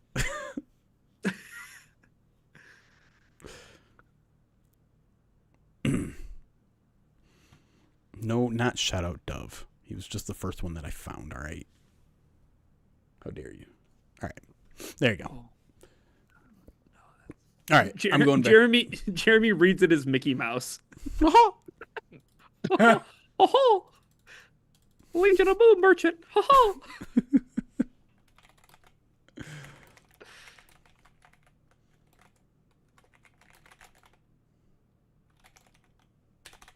What are we going to talk about in segment 2? Playoffs, baby. And your Chicago Football Bears. I'm kind of curious as to what you guys' thoughts on that game was. So I think we should talk about that. Yeah. Okay.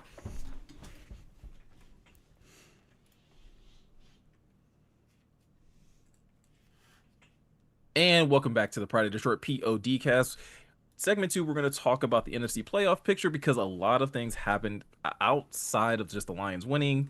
We also had another big NFC North showdown yesterday where we saw the Chicago Bears finally, I don't know if that's the right way of phrasing this, but lose a game to the Green Bay Packers. Jeremy, you asked a good question, and I'll start it with you first though. But what was some of your takeaways from that game when it comes down to either the Bears or the Packers? Was there any type of revelation that kind of came out of that for you? I mean, it was, if I'm being kind of honest, it was the Bears hanging with another NFC contender. Obviously they didn't win, but they were pretty darn close. You know, if Caleb doesn't throw an absolutely terrible ball on that 4th and 1, they score, and Ben Johnson more or less has already admitted they would have gone for 2 in that situation and could have very well stolen that game. And so I still don't believe that the Bears are as good as their record, but I think they're getting close to where they are at the level of their record. And I think they are going to be able to contend with some of these teams. Doesn't mean I think they're going to, you know, necessarily beat the Packers when they have them at home in a couple weeks. Doesn't necessarily mean I think they're going to win the division or win a playoff game or two, but I think the assumption that the Bears are going to like go 1-5 down the stretch or 1-4 down the stretch, I think we need to maybe pull back on that a little bit. Do I think they're going to, you know, win out against the Browns, the Packers, the 49ers, and the Lions? No. But the Lions need to play over the next 3 weeks. They need to play the same record as the Bears, essentially, so that last game matters. That last game is for a playoff spot. And I think the Lions are going to have to go 2-1 because I do think I think the Bears can very much go 2-1 over the next 3. And I mean, it's gonna, like, if they go 3-0, then it's like there's trouble. So I don't know. Maybe this is me giving them too much credit, but I thought that was a pretty good effort against a good Packers team. I still don't believe in them. They had that point at the end of the game. I agree, Jeremy. Like they're knocking on the doorstep. They could have scored the touchdown. I thought Caleb Williams looked pretty bad in the game. Like as far as like not being able to get balls to receivers. I know there was the point at the beginning of the game where I think he was 1 for 7. Yeah. I think recording stopped. Ruh-roh. All right, let's pause here. I don't know what happened with Meko, but clearly disconnected, and we'll just pause for there. Yeah, I'm sure he'll jump back in a second here. Whoops.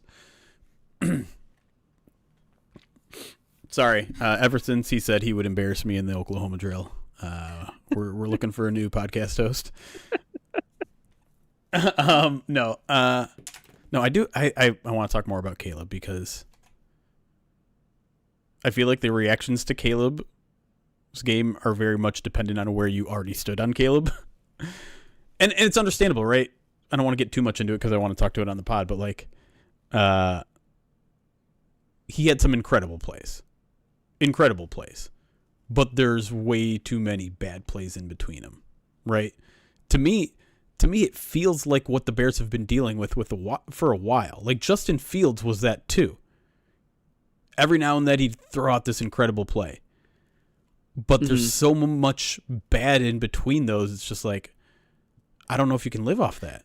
I think it matters where the bad happens too. And I think where the bad happens is on early downs. Like, I think you see Caleb Williams miss a throw, like if they're throwing the ball on first down. And if he misses a throw, then all of a sudden it's 2nd and 10. Right. And like, yeah, I mean, you ran the ball really well against Philadelphia, and that was like your plan of attack. Like, we're going to run the ball, run the ball, run the ball. Right. Well, if you're not doing that on early downs successfully, or if you're getting into 2nd and 10 and you got to run the football to set up 3rd and medium, I don't know if I still entirely trust. Yeah. Caleb Williams. I think I want to go back and find the stat, but like a lot of Caleb Williams this year has been like his first read, and like that chart. Yeah, and plays designed to like, tap into. I don't want to do the Sean McVay, Jared Goff comparison, but it feels like where Caleb Williams has been better is that Ben Johnson has helped Caleb Williams in a way where, like, again, Caleb Williams has to make the throws. He has to make the reads. He has to make the plays. I mean, like, by, whatever measure this year, like he's, 6.7 yards completion. 19. That's okay, but the 56 interceptions. The 57.8 completion. The completion percentage is awful. It's terrible. It's the misses, right? Like, and I think that results in an offense that I can already guess like what the numbers look like, but an offense that is really boom or bust. And like you saw that in the Packers for sure. In the Packers game, right? Like in the first half, nothing was working. Yep. The only reason they end up with points in that first half is because of an interception, which is what's buoyed the Bears all season long. Yeah. And True. I saw that pick early on, and I was like, "You have to be kidding me! When How does do they this keep stuff doing run this? out?" Right. So, Meko's Wi-Fi apparently got unplugged by one of his kids, so he'll be back here shortly. I was gonna look at Chicago's DVOA because I'm just kind of interested where it stands. Past what's their like EPA per play? Like, I want to. Chicago has worked their way up to 12th in offensive DVOA, 5th in run, which is not surprising. 12th in passing. So they're getting some efficient play, but I'm with you. It feels disjointed, and their defense still is not good. 24th against the pass, 28th against the run. But that was going to be the one thing that continues to impress me about Chicago is their run game. The run game is very good, and they're doing it against some good run defense opponents, right? The last 2 weeks, doing against the Eagles' defensive front is impressive. Doing against the Packers' defensive front, they're a really good run defense. Let me see where they are in run defense. Actually, that's interesting. They're 15th in DVOA, but it feels like they're better. There he is. Let me get everyone in the right spot. Do we just want to reset that segment entirely? Yeah, we can probably we can reset. Having kids is awesome, though. By the way, if anybody's like on the fence on whether or not they want to, if you want someone who'll unplug your modem mid podcast, just because they want to charge their devices, like it's so much fun. I love it. It's going to make the editing easier though, because like you'll know when to end the first file. That is so true. And then you just hit the record button now, and boom, that's your start of your second segment. That's fair. Look at you finding the silver lining in there. That's right. You see the Who says Bears, I'm the wet blanket? The Bears 21st in run defense EPA per rush. Yeah, their defense is not good. Outside of recording in progress.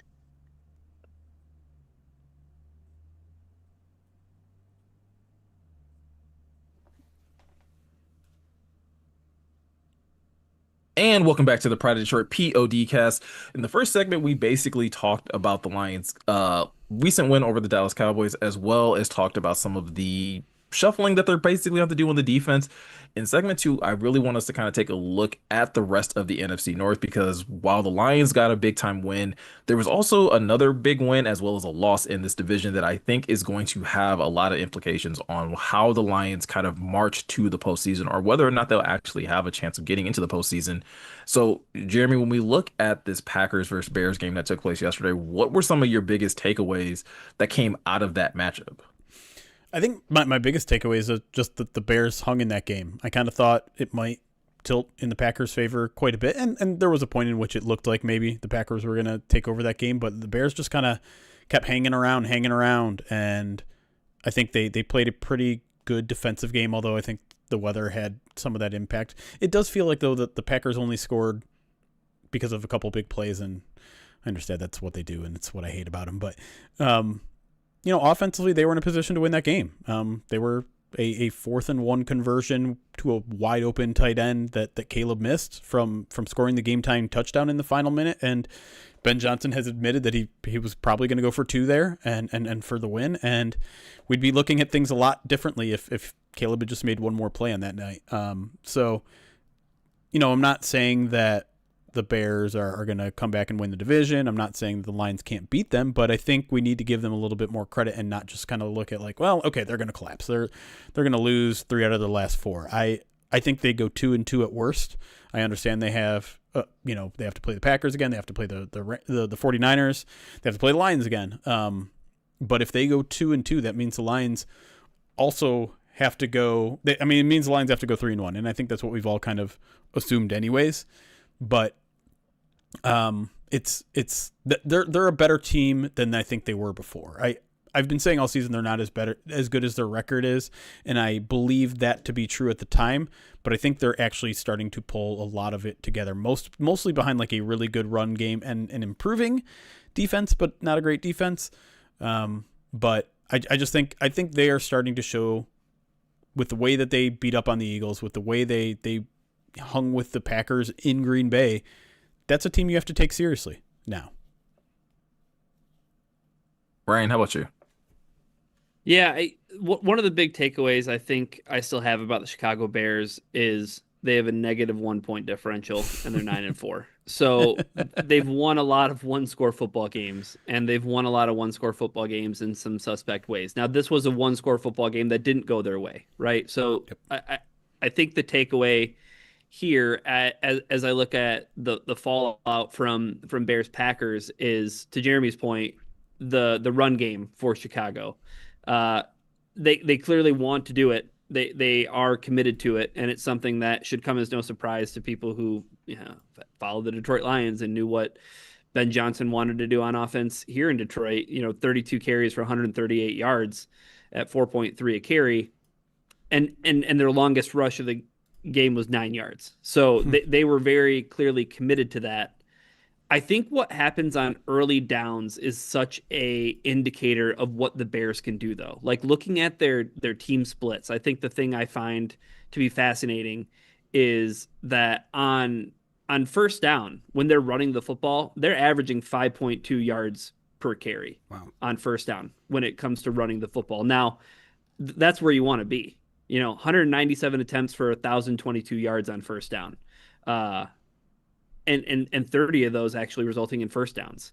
So they run the ball well on first down. If they choose to throw the ball, I think that puts their offense in a bind, because Caleb Williams, to what Jeremy talked about after Meko's kids decided that they want to start charging their devices, was that Caleb Williams is completing 57.8% of his passes. Like, he's not a guy who's been very accurate. And when he does miss, it's almost as good as a sack, right? And mm-hmm. It's almost reminiscent, Meko, of a lot of the struggles that Justin Fields dealt with, where his inaccuracy or his, taking a sack, whatever it may be, like that puts the Bears offense in such a bind that you can't lean on your good rushing attack anymore to set your offense up to be successful. The funny thing, like, it's just such a confounding football team, because guess who's 5th in third down conversion rate? It's the Chicago Bears. at 44.4%. Like they can get it done when they need to on such a money down. And that's such usually a good indicator of having a good offense is how well you're converting on third down.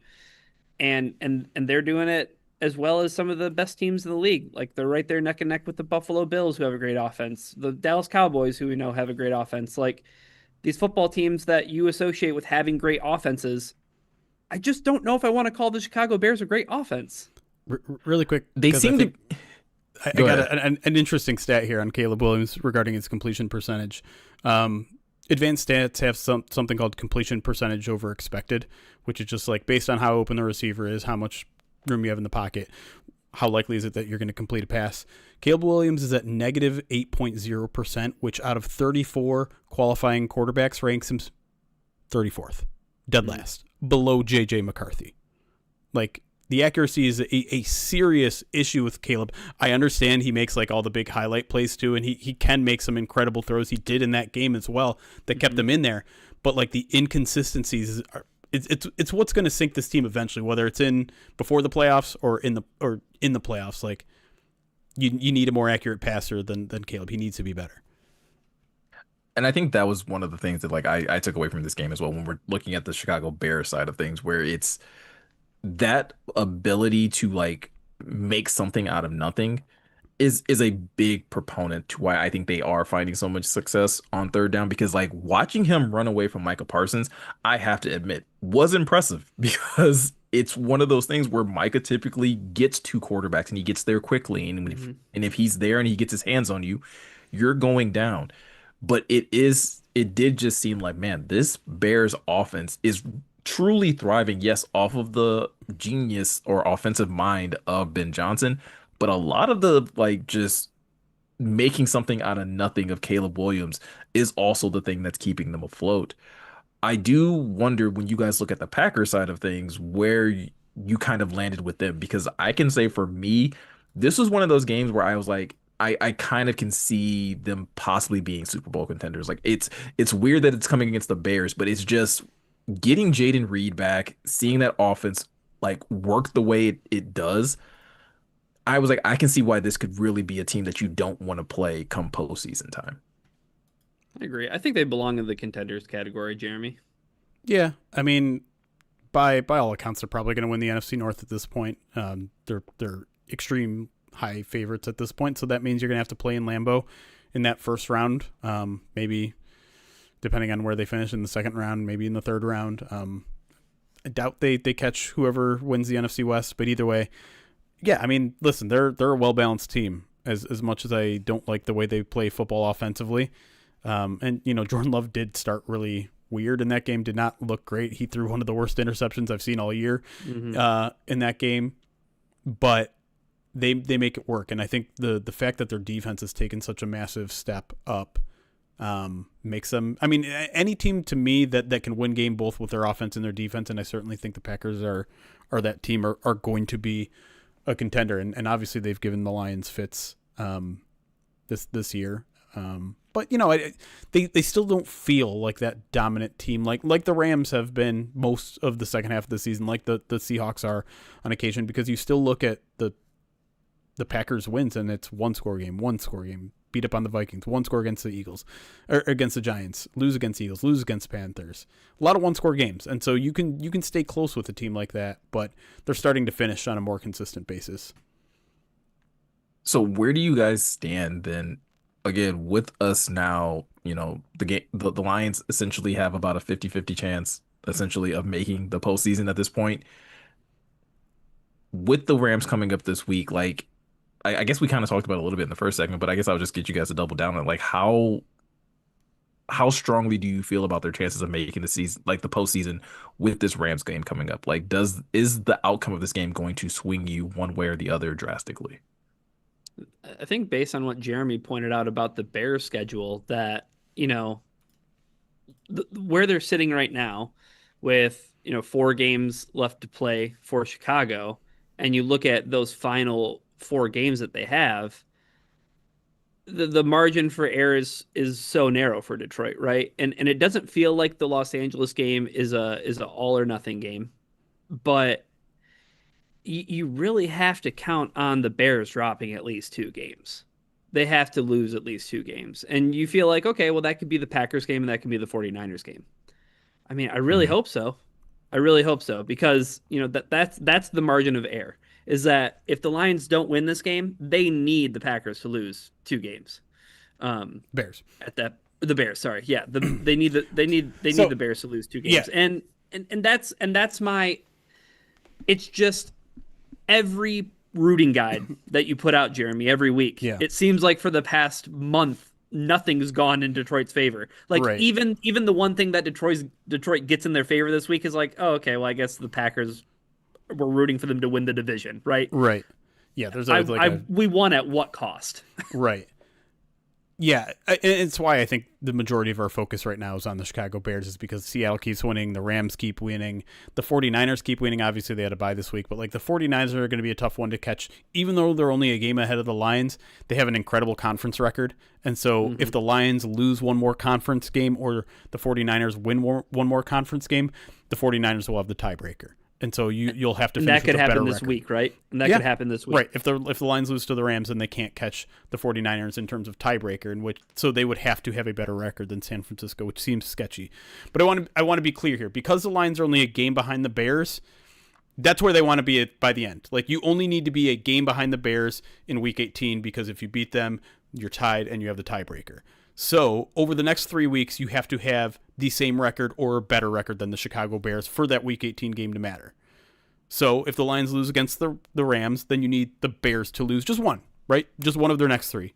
And then you'll still be in striking distance. And as a reminder, they have Cleveland at home, Packers at home, 49ers on the road. Those are the next 3. The Lions, as I'm sure you guys know by now, is at Rams, at home against the Steelers, and then at Minnesota. And if we can talk about the Lions' next 3 games a little bit, outside of just a tough Rams game this week, like Pittsburgh's in a playoff spot. They're winning their division right now after a gutsy win against a hungry Ravens team.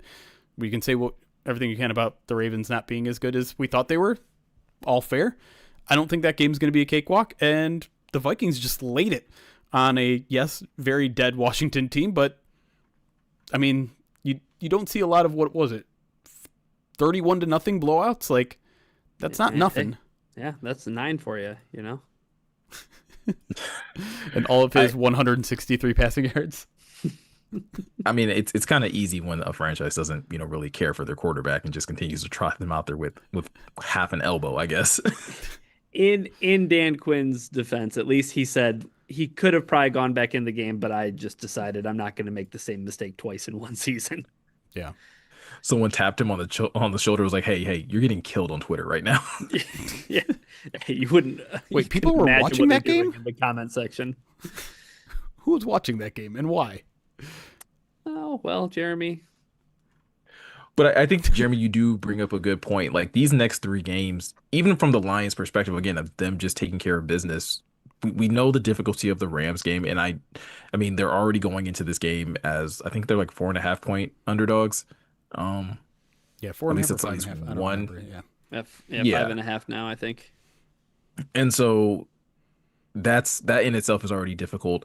I think a lot of fans will feel confident with the Steelers coming to town. Just, again, even if they drop that Rams game, just with the mindset of like it being a must-win type of situation once the Steelers coming to town could be a really big boost. But going to Minnesota and going to Chicago at the end of the season, like, doesn't look as, I don't know, it doesn't look as like as promising as it probably did earlier in the season when they were playing so much better football and they were healthier at that time.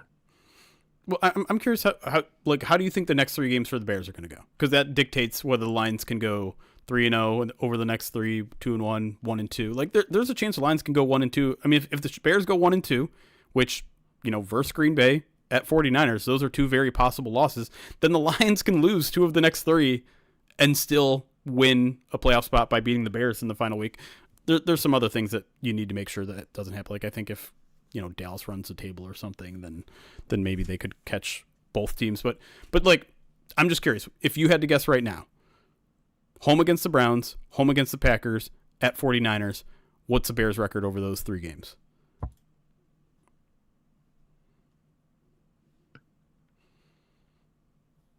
Think it through. I'm not gonna lie. Honestly, the first thing that came to mind was 2-1. Here's the thing that I think is interesting about the Browns game is you might look at it and say it's the Browns, right? They barely snuck past or they lose to the Titans, right? They lost to the Titans because, Okay. Are run the you football with your running back instead of throwing it. are you about to throw some Sanders takes in here? I think my Shador Sanders take is you're going to get a motivated quarterback who wants to try to stake his claim to being the quarterback to start next season for the Cleveland Browns, right? So you have a guy who's motivated on offense. You have people on Twitter who are saying that the streets are saying that the Shador Sanders to Jerry Jeudy connection is the new Montana to Rice. Uh, I think the other thing, though, is like you just hope Myles Garrett gets the sack record next week. He needs 3. So I think 3 sacks for Myles Garrett against the Chicago Bears would be enough for me to think that the Cleveland Browns would have a shot. There's 7.5 point dogs for what it's worth. And just to be clear, because I feel like we talked about this on a previous podcast, splitting with the Packers would be like the worst thing possible for the Lions, right? Is that Yes. still the case?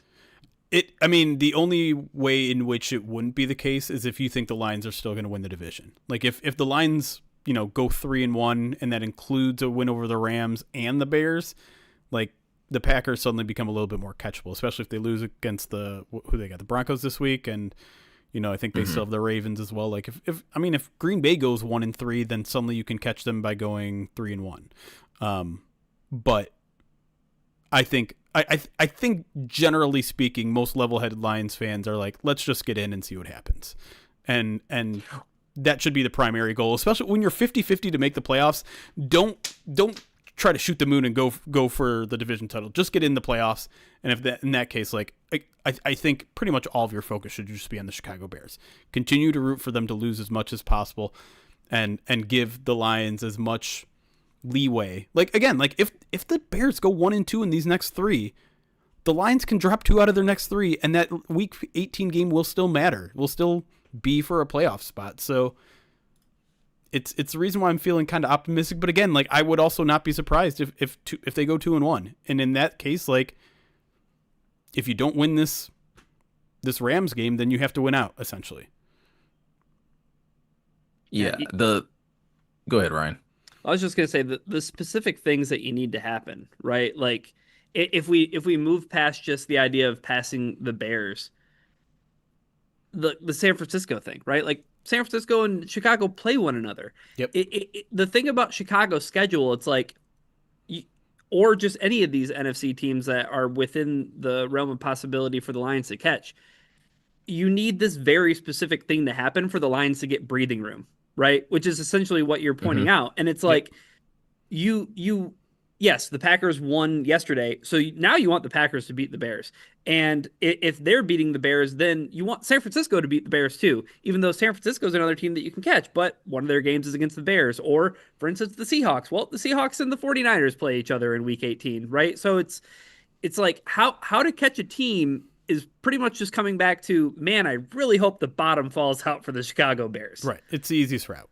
It's the easiest, most simple route, and probably the most because logical. they play week 18 ultimately, Yes. right? Like Yep. that's the big thing. And would we want it any other way, guys? I think that's the question. Like again, Well, that was the question. As we take stock of like who the Detroit Lions are, Yeah.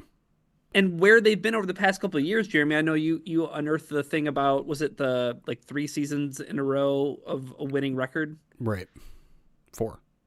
This will be 4th. Yes. Yeah, this will be the 4th if they win 22. one here. Yeah. Yep. So, I mean, 4 seasons in a row of a winning record, if they can win one more game, which we all assume that they will. But if we get to a point where week 18 is for all the marbles, we're getting football that matters in January. I think again, you don't want to get too far away because again, the margin for error is so slim in any NFL season. You can see that with this Lions team. Like on paper, they are a playoff team. They should be in the playoffs. There isn't a reason why like a Tampa Bay Buccaneers team should be in there or a Carolina Panthers team should be in there. aside from them winning their division, which I think is still a cool rule, and it works in the NFL because that's what makes divisions important. Which you look at the standings and you see what's the Lions' record in the division right now? 1-3. Yeah. We had the years where the Lions went 6-0 and swept the division and played really well in their division, and 4-2. They've had successful seasons. Right now at 1-3, you're hoping right now that you can go 500 in the division. If the Lions go 500 in the division this year, I think they're going to make the playoffs. It's almost certainty. They probably have to beat one of the Steelers or Steelers or Rams too. But not to get too far ahead of myself necessarily, but I also think if it comes down to that Week 18 game, I think the Lions match up pretty well with the Bears, because the one thing that the Bears do well, run the football. It's one thing that we're pretty confident in with the defense. Like in that first matchup, they were able to run it a little bit well, but obviously the Lions still crushed them. And I still think this Lions team matches up better against good offenses and bad defenses than the inverse. I think teams with good defenses and bad offenses give them trouble. And that's relevant because Giants is a good example, but Vikings, right? And the Steelers are that to some extent too. So I'm not overlooking those two games. I think a lot of people are like, okay, we're probably going to lose this week against the Rams, but they'll win the next two against the Steelers and the Vikings. I'm not ready to do that, which is why I'd really like for the Bears to go 1-3 down the stretch, so that the Lions can maybe lose one of those two middle games, because they aren't going to be cakewalks. It's not like, as much as I don't think the Vikings are a very good team with JJ McCarthy right now, it's not going to be easy to walk into that place against a team that already beat you at your place on Christmas in a very presumably loud environment. And to beat that defense right now. I'm just saying, like, that's, I know. Those are the kind of teams that have really given the Lions a struggle. But the Bears, I think they win that game if it matters. I think that's the thing, Ryan, that like does have me concerned about like these next few Lions games and like, again, Bears games as well. Like the idea, again, I'm not trying to like tinfoil hat, collusion or anything like that, but like the Lions have gotten to play spoiler for a number of the teams in this division. It almost like kind of feels like, could it be our turn to like all of a sudden have our dreams dashed because the Packers and the Bears split, because like the Lions do everything that they're supposed to do, but because of one game or one situation, like it just kind of keeps them out of it. And I hate to give like credence to this portion of the fan base, but I do think there is like this portion of the fan base that's looking maybe too far ahead, but are looking at it in the sense of like, this team is banged up, you're missing pieces on the defense. What is the point of getting into the postseason if you're just going to get bounced in the first round again? I think the point of getting into the postseason is exactly what happened last year. Just get into the postseason. You can end up in the NFC Championship game, Washington Commanders, right? Like, if you win, you get in, you have a shot. I think there's been so many NFL postseasons that have taught us that, whether it's the Giants football team who got hot in December and knocked off a undefeated Patriots team. There's a whole list of teams that just like caught fire in January. But Jeremy, I agree with everything that you said. But if the Minnesota Vikings and JJ McCarthy end the Detroit Lions season on Christmas, I'm not going to be a happy person by any means, like at all. Like, I'm not going to be the person to be like, oh, hey guys, it's nice. Keep the perspective, like playing meaningful football. No, that'll all go out the window if Grinch. If you get swept by JJ McCarthy, that's fair. Yeah, no, that's totally fair. And yeah. Look, I'm certainly of the belief that just the way that teams look right now, it seems like the Seahawks and the Rams are on a different level, and maybe you might even sneak the Packers into that. And the Lions don't look like the class of the NFC, and don't look like, if I had to pick right now who's going to win the NFC, the Lions probably wouldn't be my first, second, maybe not even my third pick. But there is a month of the season left, regular season left, right? There's still an opportunity to grow, to find out your identity. We still have to figure out if what we saw on Thursday from the Lions was true legitimate growth or overrating of the Cowboys, or a combination of the two. And let's see how the Lions match up with the Rams. Let's see what it looks like next week. Maybe it looks a lot closer than a lot of people think. Maybe they pull off an upset. And if that's the case, then we're singing a completely different tune about the season, right? Like, oh, wow, they just took down the Rams in L.A. Are the Lions the best team in the NFC, right? Like, that is what the conversation immediately becomes. It's true. Yeah. How much changes just in a week time, right? Like, I think, every single week in the NFL. Yeah, the narrative changes. I'll give you a Brian Branch injury. That's how drastically things change. Right. Hey, or, by consequence, I'm looking at the 49ers and I'm looking at the Seahawks schedule, and it's like, they still have some tough games. They have to play the Colts. How tough is that now? Do you know what I mean? Like now that Phillip Rivers is coming back, his grandson needs diapers. That's what I heard. That's what the streets are saying. But I think one last underrated aspect to the way that the Lions are finishing this season is that you have this Rams game where the Lions did get an opportunity to get a little of an extra bit of rest with the mini bye playing on Thursday. And then hopefully that'll end up playing to their advantage going into week 18, where they play early, in the week against the Vikings on the 25th on Christmas, which not great. Don't love that. But like they would get some extra time to rest. Yep. And play the Chicago Bears. And I know the inverse works too, where it's like, well, Ryan, they have to play on short rest on Christmas. Yeah, that part does suck. So do the Vikings, right? Like, yes, it's no one has an advantage or a disadvantage in that game. The Lions have the advantage theoretically in the next game. Right, because so the Bears and the 49ers play December 28th, which I believe is Sunday Night Football. So they play like a late game Sunday. Lions are getting some extra rest. The schedule. I think at the end of the day, like I will at least say for me, it's starting to feel a little hollow to be like, hey, all they have to do is just get in. But that is the reality, right? Like, to your point, Ryan, like, teams have caught fire. There is still so much football to happen. And I think, Jeremy, to your point, things can change in a week for any of these teams, right? We saw just how drastically it changed for the Colts. We just saw, again, how we feel a little bit differently for the Bears. The Bears went from the 1st seed to the 7th seed. Like, that's how drastic things can change in a week. So, yeah. So, like, I think that's, again, it may be getting more difficult or more tight in some areas to, like, continue to have that forward thinking of, like, listen, they just need to keep winning. But I think this is a good testament to everything that Dan Campbell has preached to this team since day one. Like, this is where I think they really do have to have that gritty mindset of, like, you don't have margin for error. Like, I know we're sitting here saying, like, well, technically you can lose to the Rams. I'm fairly confident, right, that Dan's message to the team is that you have zero room for error. Because the last thing that you want is to have your fate in somebody else's hands and need all of the dominoes to fall correctly. Things become so much easier if you just take care of business down the stretch. Yeah. And that was going to be my question for you guys is, if the Lions go 3-1 and they end up 11-6 and they get to where it's like, hey, you should definitely make the playoffs if this happens. But if they don't make it,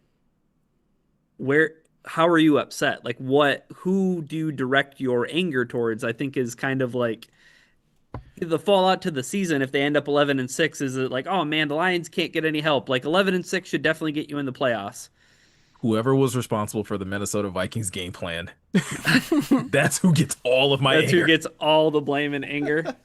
But so here's the thing: if you lose twice to the Vikings, you lost twice. You lost twice to the Packers, and it's funny how the NFC North has sort of played itself out in the sense that the Lions had that division on wraps for 2 years, and you had a 15-2 Lions team and a 14-3 Vikings team that both won't make the playoffs this season. Like, they were supposed to be the class of the NFC North, and then all of a sudden now it's flipped.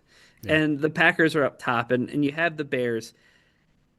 I think it's funny, but Jeremy, it's just always a reminder that the division is so important. There's 6 football games there. If the Lions finish 11-6, and presumably they lose, they go 3-3 in the division, it's not good enough in the NFC North to go 3-3 and to make the playoffs. No, those games matter. And even when you think like, it's one of the Vikings, whatever, we can shake that off. Like, yeah, no, I every time I tweet anything about the playoffs, like one of the top responses is like, God, that Vikings game still hurts. And I understand it, and it does. Like, it was an inexcusable loss. It was a very bad, no good game. But the Lions are in a position now where they do hold their own destiny. If they go 4-0, they are in. Like, there's zero question about it. It's 100% probability. And if they go 3-1 and they beat the Bears, it's a pretty darn high probability too. So they still got everything in front of them, and I don't want to think of sad situations in which they go 11-6 and don't make the playoffs. So I rebuff your question. Yep. Okay. I was gonna say that podcast is not going to be fun at all. The number of questions that we're gonna have to answer or calm people down of like, no, you do not get rid of Brad Holmes, I feel like is going to be a top talking point that week if that happens. But with that said, guys, that's pretty much gonna do it for this week's episode of the POD cast. We're back to like our normal schedule though. Like everything can kind of reset.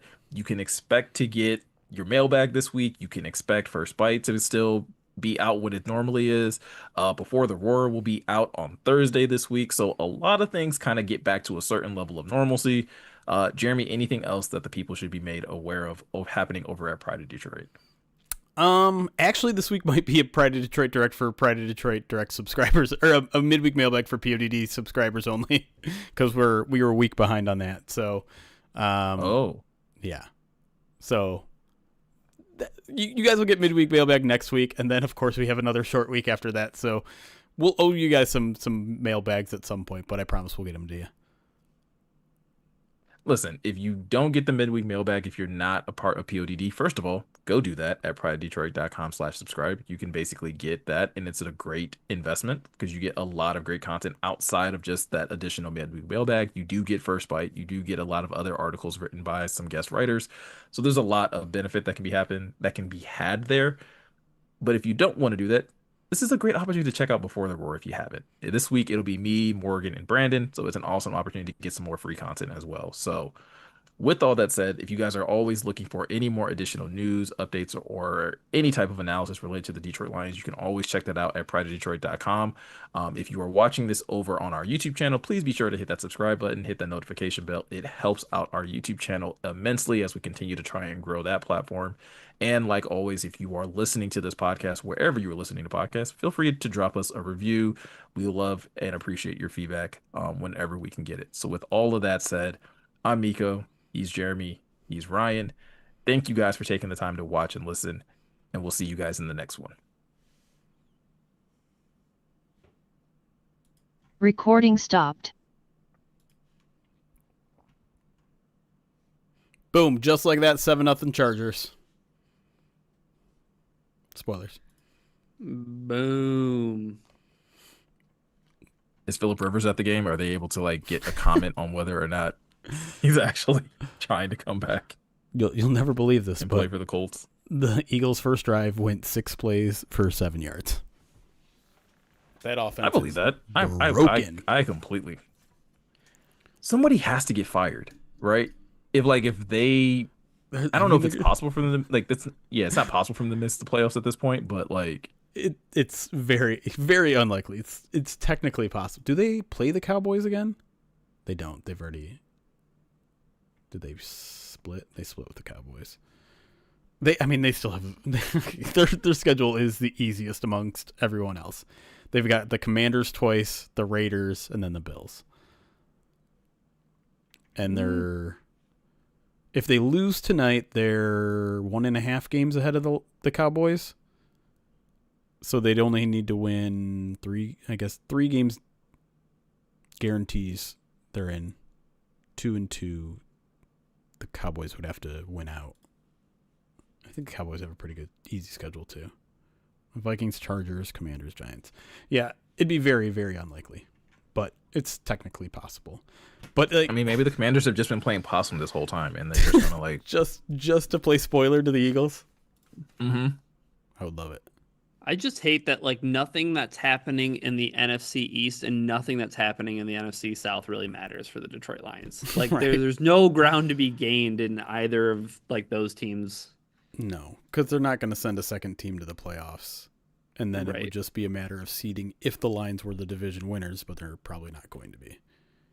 Stupid 49ers and their easy schedule. Yeah. I mean, maybe the Eagles can just pull a Notre Dame and just be like, you know what? Because we didn't get the first overall seed, we're just not going to go to the playoffs at all. We don't even want to go. I like that. And then the 8 seed can just hop on in. Oh man, am I gonna? I'm worried that if the Lions don't make the playoffs, I'm gonna have to take this stance. Well, at least next year they get to play a third place schedule. I've already seen people play in that game. I mean, it is good news that they're almost certainly not going to get first place schedule. Yeah, I mean, there is a part of me that would love to see the Bears have to do that. Like, yeah, you go play a first place schedule, see what that looks like. Not at the price of them winning the NFC North, though. I don't want to see that. But I'm also like, if they get bounced in the first round like the Lions did last year, does yeah, that make it worth it? like that. Yeah, it's almost like, there we go. That's what I needed. and it's like too. It's just oh man, I guess I don't know. It feels so week by week now. You know this Cowboys game that just happened. It was like Yeah. It was funny. Monsieur texted me before the game, and he goes, he's like, do we have any shot of making the playoff? And I just sent him that meme of the monkey that's on like life support, and he's like, oh, we're cooked. And I was just like, I don't think so, but like, there's still a shot. Yeah. I feel way different after beating the Cowboys. Right. I'm like, this is legitimate. Like, there's a chance. If they lose to the Rams and like the Bears spank the Browns, I'm gonna be like, oh man, this is so much tougher now. You know what I mean? So it's just like week by week by week is like going to reveal like how difficult this or how daunting a task this is going to be. I say this now knowing what I know about the season, which is that you can say things before games and not live up to them after the game.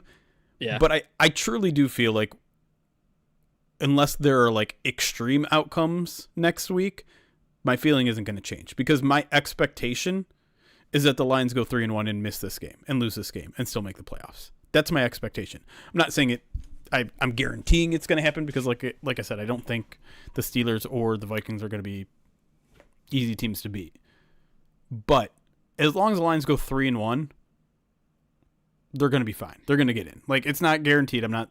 It's like 90%. The Bears go 2-2, right? That's ultimately what needs to happen. Yes. And you can make them lose one of those, and it seems unlikely to me that the Bears are going to beat the 49ers, the Packers, and the Browns. Them going 3-0 feels very unlikely to me. It feels very unlikely. It feels very unlikely. It doesn't feel impossible though. With this stupid football team that's 9-4 with a negative 1 point differential. I mean, that's a nightmare scenario, right? Like if they go 3-0 and the Lions lose one of those games, then that last game might not even matter. You know how much it's still going to matter though. You know, like it won't matter for postseason, but like there's no way Dan Campbell would ever be like, of course yeah, Ben Johnson, here you go. Go ahead and go to the playoffs. Because here's the thing. If the Bears go 3-0 in that game, well, then suddenly that means the 49ers have lost a game. So does that mean – and then the 49ers have the Seahawks go in the last game of the season. And so if you go – So that would put them at what? They would be at 11 wins potentially. Like if they lost to the Bears and then if they lose to the Seahawks, would that put them at 11 wins? Assuming they win the other two, yes. Because they're already at 9-4. At 9-4, yes. So like, but if they lose those two games and you assume they win the other two games, they're at 11-4. Right. But then it would come down to conference record with the 49ers. Yes. And if they lose against the Bears and Seahawks, those are their two remaining conference games. But you would need the Lions to their one loss, or if you are handing them a loss, it has to be the Steelers' loss. Yeah, because they can't lose another conference.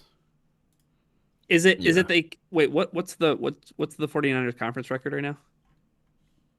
8-4 or something like that, or 8-2. I don't know. It's something crazy good. It's so stupid. It's so dumb. Yeah, they are basically As soon as the They're 49ers 8-2. Yeah, yeah, they're as soon 8-2. as soon as the 49ers win one more conference game or the Lions lose one more conference game, the 49ers have that tiebreaker locked.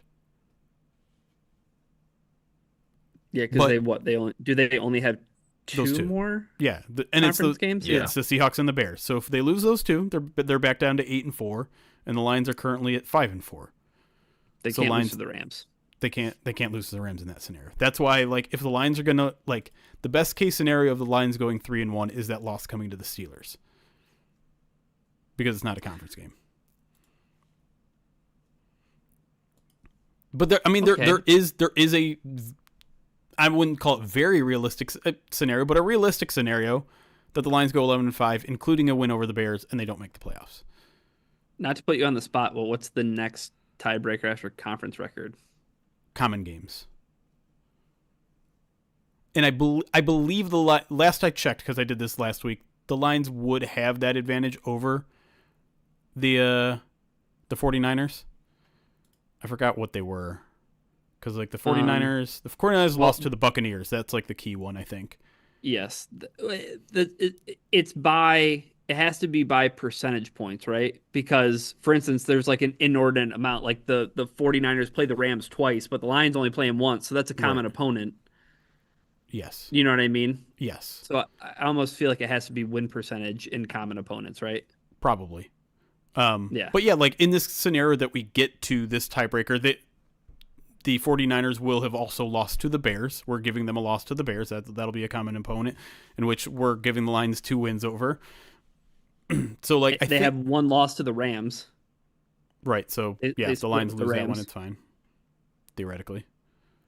Well, no, the Lions have to win, but the Lions have to win that game in order to get to this right. point. That's a good point. So, right.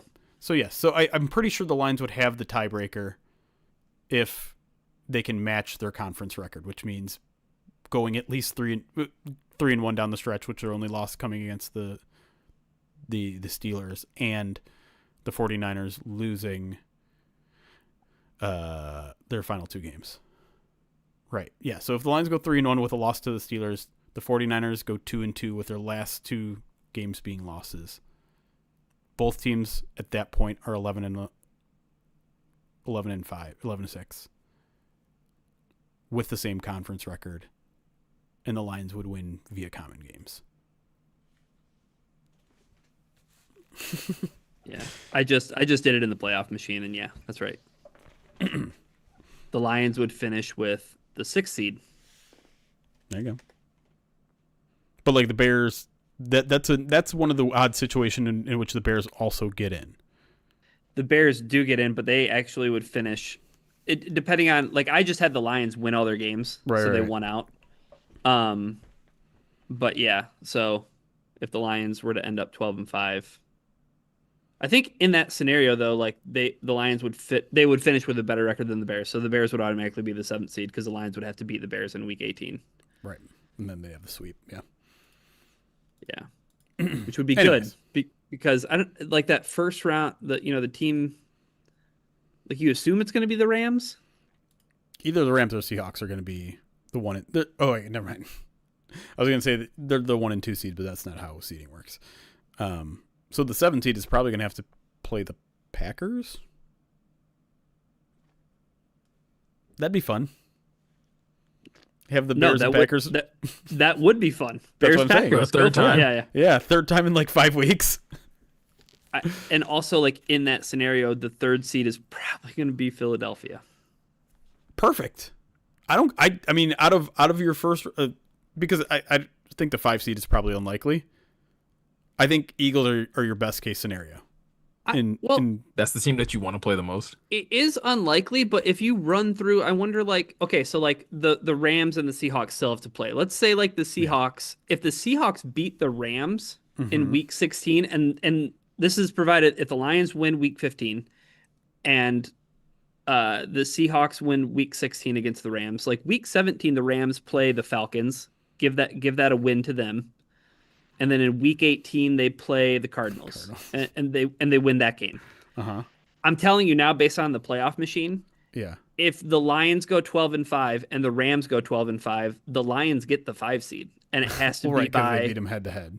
because they beat them head to head. So that would get them to play the 4 seed. They're not going to catch the which Rams. would be the winner of the NFC South. They're not going to catch the Rams. But I'm saying in a very we just talked about how things can change in a week. Week to week. But here's I think this is the dream scenario. Like I have cooked up the dream scenario right now. You get to they get to the 5 seed and they play the NFC South winner. Of course that's the dream scenario.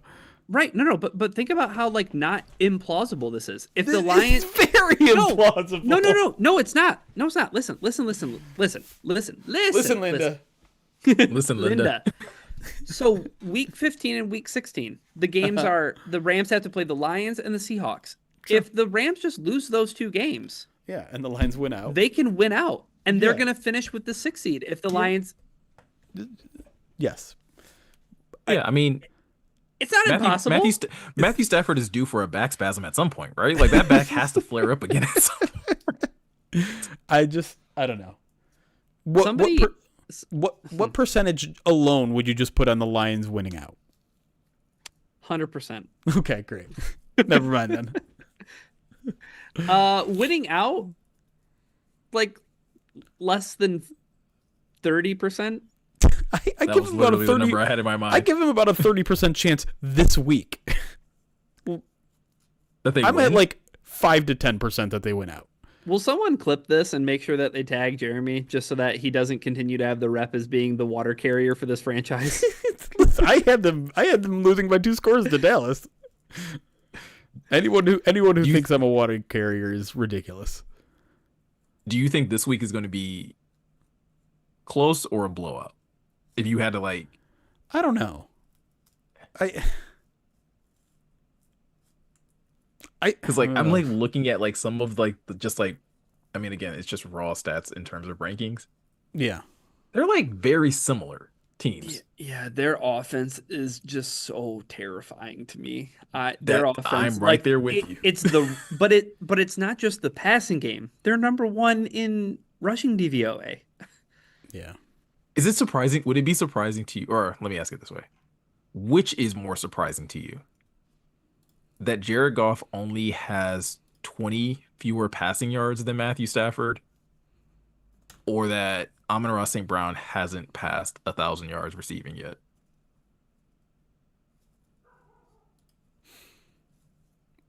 I think it's more surprising that Goff is that close. Because you would assume that if the Lions were in a well-positioned postseason run, that their running game would be carrying them a little bit more. Here's why 20 fewer pass attempts too. 20 fewer yards than Stafford on 20 fewer pass attempts. That is surprising because you think of Matthew Stafford as a guy who airs it out more, and so you'd think his yards per attempt would be more. But again, that speaks to the Lions and their yards after the catch. I mean, that's how their offense is built, right? I mean, the Lions haven't faced a team as good as the Rams this year. The Rams are the best team they'll face, and I'm not sure it's close. And I mentioned how this team doesn't play, for as much as we're talking about Matthew Stafford and that offense, this team has not played good games against good defenses, and the Rams' defense is also very good. Uh-huh. So if I had to rank the likelihood of outcomes, it's Rams win by a little bit, Rams win by a lot, Lions win by a little bit, Lions win by a lot. I think a blowout is much more likely than a Lions win in the Rams' favor.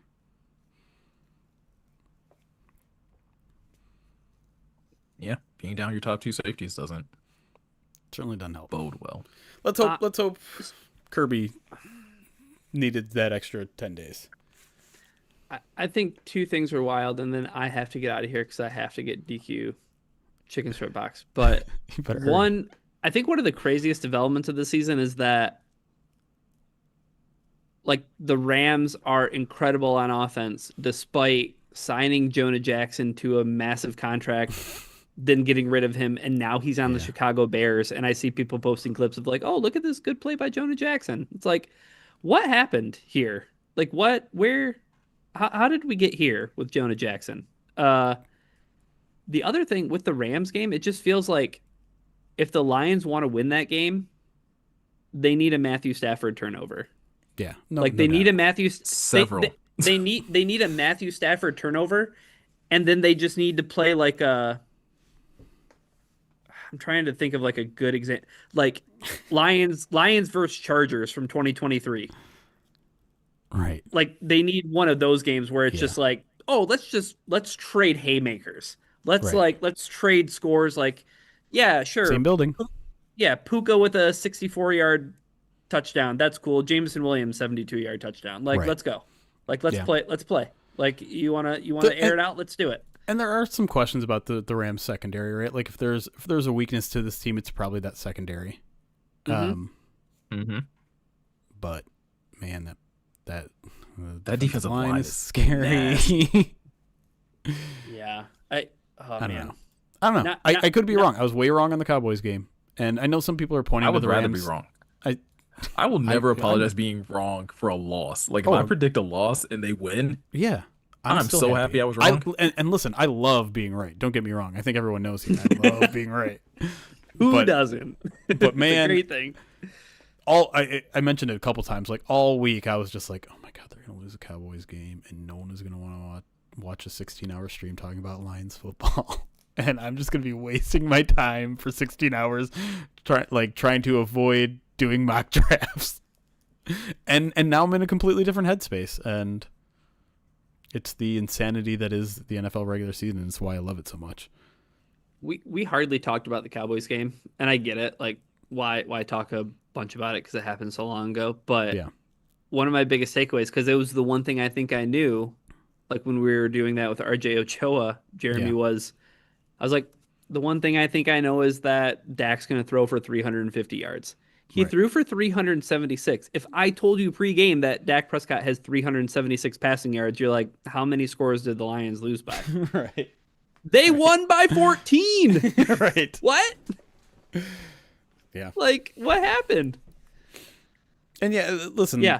Dak Prescott's going to throw for 376, and David Montgomery's going to be the leading rusher with 60 yards. What's the score of the final? What's the final score of the game? What happened? Yeah. And that Jahmyr Gibbs only had 23 yards or something like that. Right. Jack Campbell is charged with 4 missed tackles. What's the score of this Detroit Lions game? It's crazy how much the stats don't line up with, and I think that just speaks to the turnovers thing, right? So The turnover. if they get and they figure stuff out on the passing game, right? I can't believe we didn't even Goff had a sneaky 309. We didn't utter the names of Amon-Ra St. Brown or Jameson Williams the entire podcast. We didn't really talk about the game at all. We did not give Tristan. We did not give him any type of kudos to the fact of hey, Amon-Ra played through a really bad ankle injury. Hey, it's 2025. The Lions are back on a guard rotation. To bring up Matt Patricia again. You mentioned him 3 times. He's going to show up somewhere. Stop. Bloody Matt. Next year's linebackers coach. Please don't do that. I will say the Cowboys game, the moment where I was like, I don't like this right now, was when James Houston beat Penei Sewell for a sack. Oh God. Okay. I was like, this might be my low point. He didn't. I would argue he didn't beat Penei Sewell for a sack. Sewell let him run away around him, and then does he are they going to give him the Lane Johnson treatment where it's he didn't technically give up that sack? I will stand by that. I'll show it on screen right now. I don't think he got beat. Okay, that's fine. It's just if you was- don't want it to was- say it was he got extremely beat, bad omen. It you was see just- James Houston run by Penei Sewell for a sack, Yeah. and I was like, I don't like where this game's going. I don't like where this game's going for the Brad Holmes we're good crowd on Twitter. I don't like where we're heading. So, by the way, speaking of that, speaking of pass rush, which is better? Is it a good thing that Al-Qadim Muhammad could potentially lead the Lions in sacks by the end of the season? he's currently leading. Is that a right? good thing or a bad thing?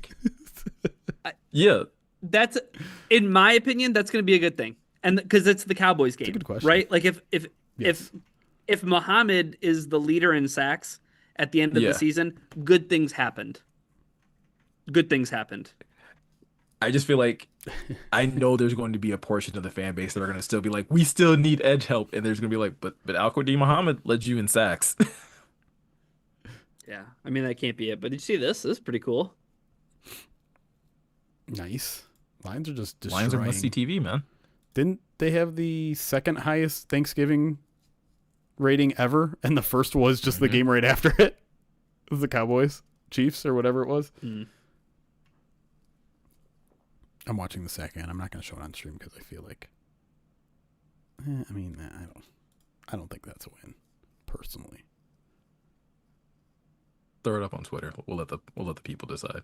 Oh wait, I don't want to do that. I don't like Twitter. We'll do the Wheel of Extreme Pain stuff later. Are you okay? What's happening? Dave Portnoy said that Pete Carroll should be murdered on Instagram. Cool. Why is that not a bigger story? Because it's Dave Portnoy. No one takes him serious as like a real person. Yeah, but and the people also, that do, I don't know. also Never are mind. like, yeah, I'm not going to get on my soapbox right now.